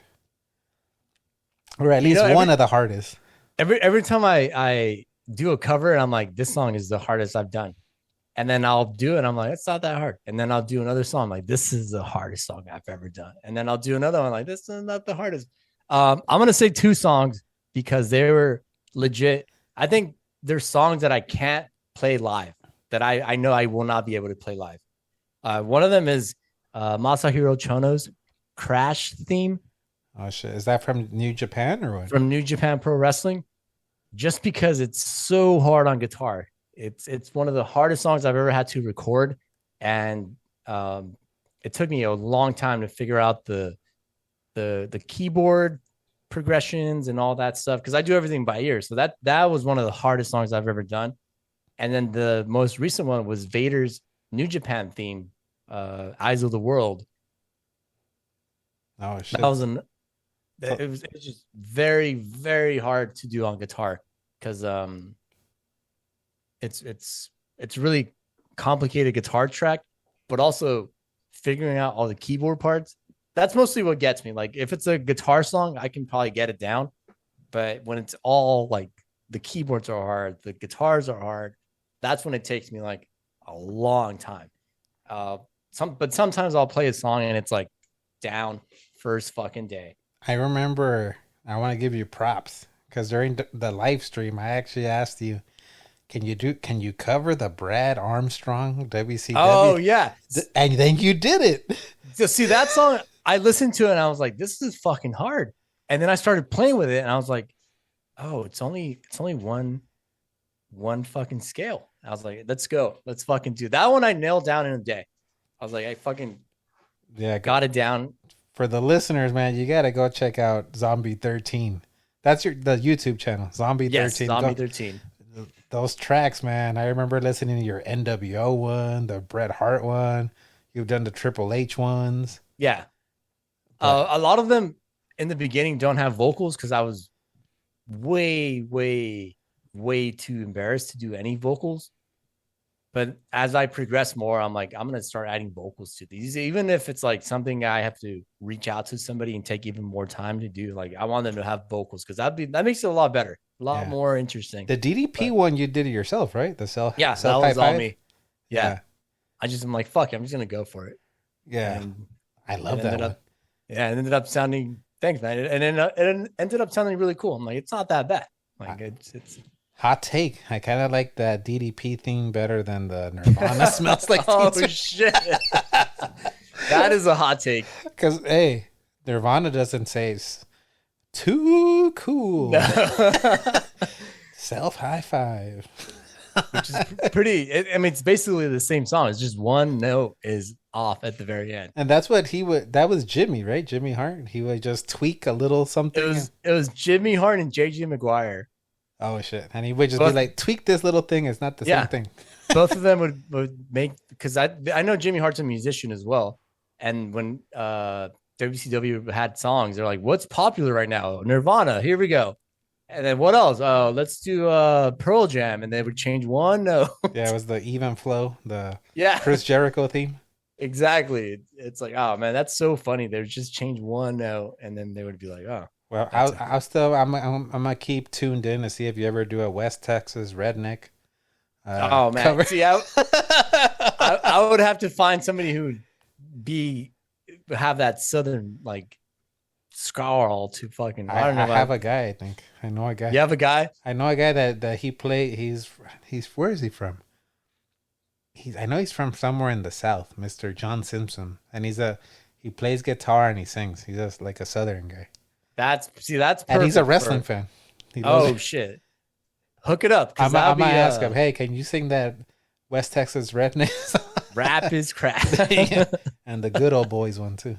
That's fucking funny. All right. Well, sorry for the listeners. We went off on a tangent, but yeah, sorry about that. I've always wanted to talk to Zombie about his covers, but Zombie, before I let you go, it is tradition around this podcast to play a little trivia game before we wrap up the podcast. So all right, we're gonna take a little commercial break and come back. Don't be scared. I'm the super sweet monster with the super sweet new cereal, Count Chocula. Biffle, here's the super sweet new cereal, Frankenberry. But I've got chocolate sweeties for monstrous chocolate flavor. Well, I got berry-flavored sweeties for monstrous strawberry flavor. Count Chocula. Frankenberry. Hi. Frankenberry. Are you a Count Chocula guy or a Frankenberry guy? You know what? I've never had either. No? Never had either because I think they were a little too expensive, but I would definitely be a Count Chocolate guy because I love chocolate everything. See, I'm a Frankenberry berry guy, but my wife is a Count Chocula person. Damn. All right, so here's what we're gonna do, Zombie. All right.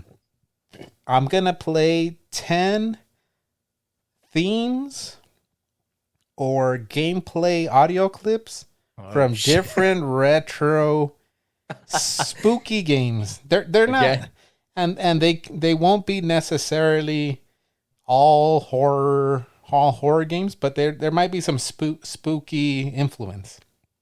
So don't just think, oh, it has to be a horror game. Okay. There could just be like one horror spooky character, little spooky influence in there. Okay. All right. So let's see how many out of 10 you can get. Okay. All right. Let's do it. All right. Let's go to the first one.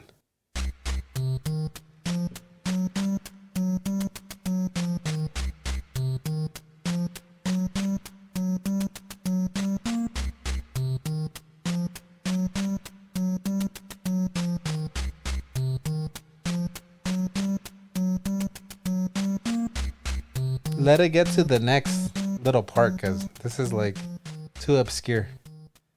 I think I'm gonna go with my initial guess. All right, Zombie. What game is this? I'm thinking this was Ghosts and Ghouls. That is incorrect. Damn. We got buzzers here. That was. I was like, damn, that's harsh. That was Castlevania. Oh, what? So you don't have to give me the specific type, like sequel, if it's like a part 2, just the franchise. All right. So far you're 0 for 1. Go to the next theme.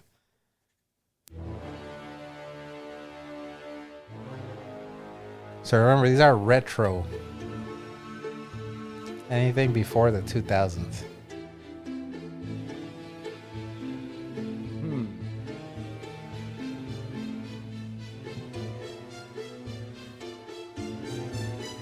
I'm gonna go with the hot guess.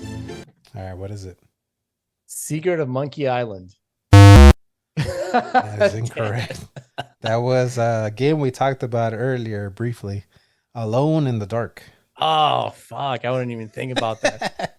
Yeah, these are, even when I put the list together, I'm like, this is fucking hard because these are very obscure. The song also doesn't make me think of Alone in the Dark. I was like, this is kind of medieval-ish. Yeah. All right, let's go to the next theme.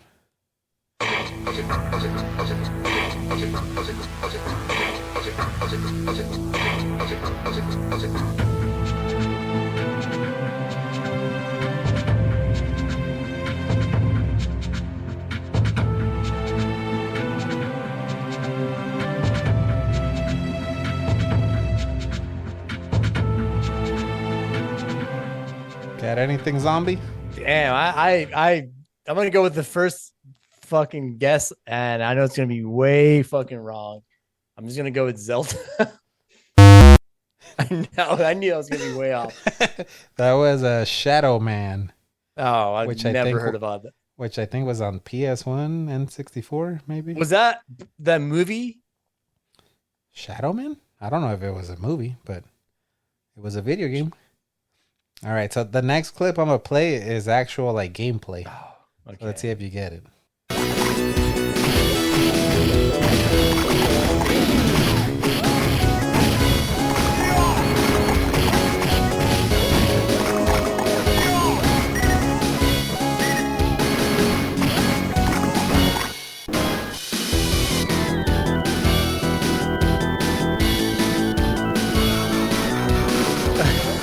I see you rocking out to the theme, but do you know what it is? I have two guesses, and they're two completely different guesses, but I'm gonna go with probably the wrong guess. Double Dragon. No. What was your other? I'll give you the guess. The other guess was Ghostbusters. Let me push it twice since you were wrong twice. Fuck. So this game is you were on the right track. It's a beat 'em up. So Yeah. like Double Dragon is a beat 'em up. It's called Night Slashers, Damn it, dude. an arcade beat 'em up where you're fighting zombies. I would never guess it. That's also very tough. Yeah, and it's kind of cool because you're a wrestling fan like me. You can hit like DDTs on zombies. In Oh this game. shit. It's a fun one. Night Slashers. All right, let's go to the next theme.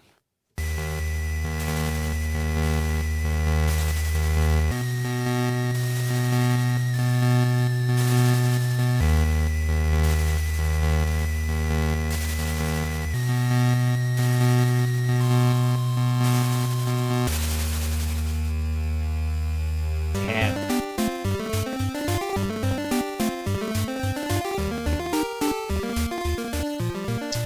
You got anything zombie?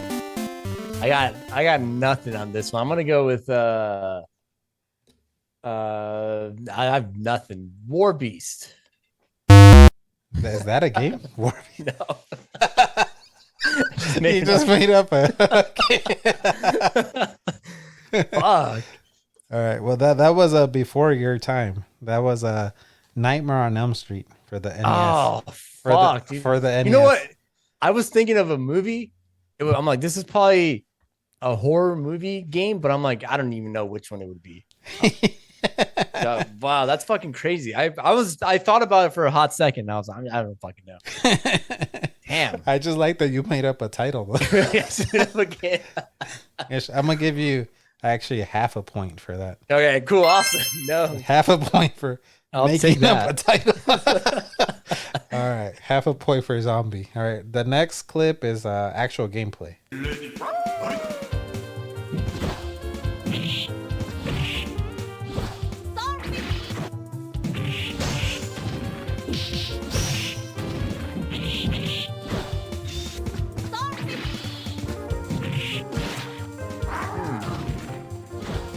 Think about what it sounds like. What kind of game does it sound like it is? Definitely a fighting game. And she said Yeah. something about maybe she said zombie. You're on the right track. It's a fighting game. I'll give you that. The thing about a just don't know- spooky fighting game. Yeah, I don't know what game would be that. It would be like a spooky retro game based on fighting. All I'm thinking about is like King of Fighters. Damn it. It was Darkstalkers. Oh, what the fuck? But you know Darkstalkers, right? There's like the werewolf guy, the mummy guy. No, I've never heard about it. It's a good one. Damn. All right, let's go to the next clip. This is actual gameplay too.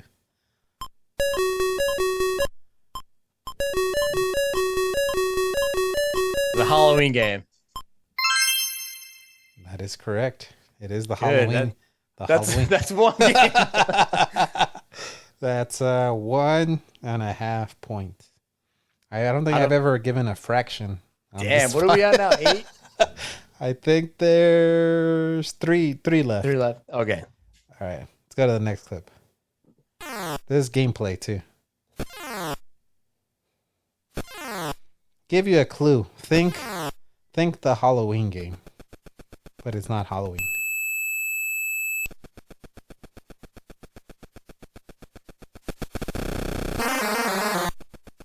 What the fuck? And that noise is really annoying. Sorry for the listeners out there. Trying to think of what other game would be based on a movie that would be retro around that time. Maybe Hellraiser. Damn it! It's actually the Texas Chainsaw Massacre. No fucking way! I was thinking about that. I was like, I don't think I've ever heard of a Texas Chainsaw Massacre game. There is. No. So it's actually for the Atari 2600, and you're actually Leatherface. Was that supposed to be the camera flash? Yeah, I think the. But Fuck, man! it's just, I'm not even joking. I was thinking about that. I was like, "Is that the camera?" I'm like, "No, there's no Texas Chainsaw Massacre." It's the camera, but in Atari 2600 version. Holy shit! I should have went. Which just sounds like you need to change the batteries on your smoke detector. Damn, dude. All right. Well, this is the last one coming up here. Okay. Fuck. I can't. Okay. Last clip. Actually, sorry. There's one more clip after this one. Okay. 2 more. Okay.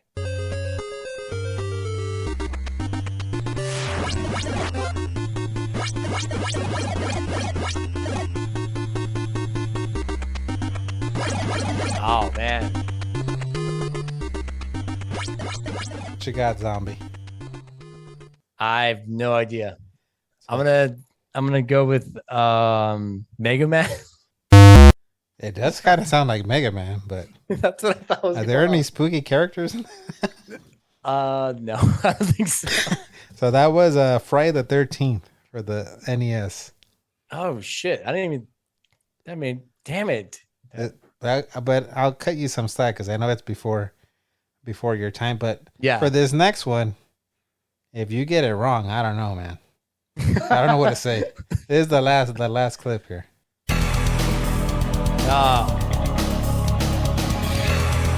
That's What is that? the thing is, there's many variations of this song, but I'm gonna say that's Ultimate Mortal Kombat 3, the arcade. And this is actually your cover. Oh, what added the fuck? that I'm playing. That's why I said if you get this wrong, I don't know what to say. Okay, so I knew that was the arcade one because that's the one I went off of. Yeah, so this is actually Zombie 13 doing was this a cover or you added the guitar to it? This was I went with the arcade one because that's a lot clearer than all the other ones, and I added the bass to it just to make it a little bit more like. And for the listeners, go to Zombie 13 and look for Mortal Kombat 3. Select your fighter cover. The funny thing is, I'm watching the video right now. It's all Zombie 13s on the select the character screen, just different versions of Zombie 13. Yeah, that was a very dumb video, but yeah, it's funny that I say Ultimate Mortal Kombat 3, and I only wrote the video as Mortal Kombat 3, but I based it on the Ultimate Mortal Kombat 3 soundtrack. And yeah, I love playing that. I mean, I love Mortal Kombat 3. That's my favorite Mortal Kombat game, and that song is just so fucking iconic as well. But yeah, that's so funny. I'm like, this sounds really clean. It's probably the arcade version. So you got it right, Zombie. You got 2.5. Damn, that's low. So it's low, but who knows? Maybe in a public school, you still might go on to the next grade. Better than 0. That's what I'll take that. Better than 0. Yeah. All right. Well, that was a trivia game. So now we're gonna take another quick commercial break, and we're gonna come back and wrap things up. The Castle of the Chicken McNuggets. What are you making? Sauce. We're using my mummy's recipe. Mummy! This better be good. It'll be great. Does your daddy have a recipe? Now you can get McDonald's Happy Meal pails for Halloween! There's a pumpkin pail, a witch, and a ghost that glows in the dark. You can get a different one each week until Halloween! So yeah, that's the episode. I just wanted to first thank Zombie 13 for coming on the podcast. It was a pleasure having you on here. As I've told you before, I'm a fan. I'm a fan of your YouTube content, so thank you for coming on. I want to give you this opportunity to tell the people where they can find you on. I know you don't do social media from what I remember, but where they can find you out there on YouTube and in your music.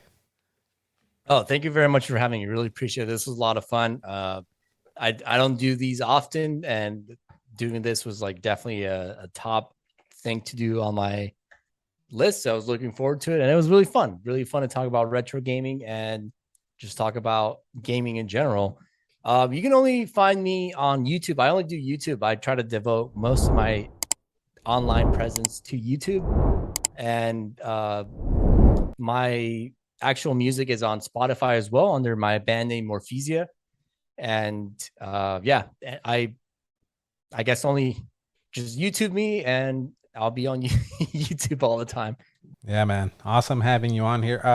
As for me, well, before that, I'm gonna get the links for Zombie 13's music and YouTube, and I'm gonna put it on the show notes of this episode. If you're a wrestling fan, a gaming fan, you got to check out his channel. Guy is super talented, and just a genuinely, like I said at the beginning of the episode, genuinely good guy. Not looking just for donos. He's just looking to have a good time and chat with his community. Thank you, man. Appreciate that. Yeah, and for me, I'm RetroTiburon on all the social medias. RetroTiburon. And I have a website, RetroTiburon.com, if you want to go check out the archives of the podcast. And yeah, that's pretty much it. So I thought to outro us, I asked you, Zombie, if I can play a cover you did. It's not a retro game, but it is a spooky game. If we can play a cover that you did for Silent Hill 2, and you gave me the green light. Yes. All right, so we're gonna outro with Zombie 13's cover of Silent Hill 2, Overdose Delusion. I don't think I've ever heard this, but I heard it, your cover it, and I'm like, this is a cool theme. It's fucking awesome. Very good. Thank you. All right, Zombie, I'll see you on the other side. Thank you, Retro.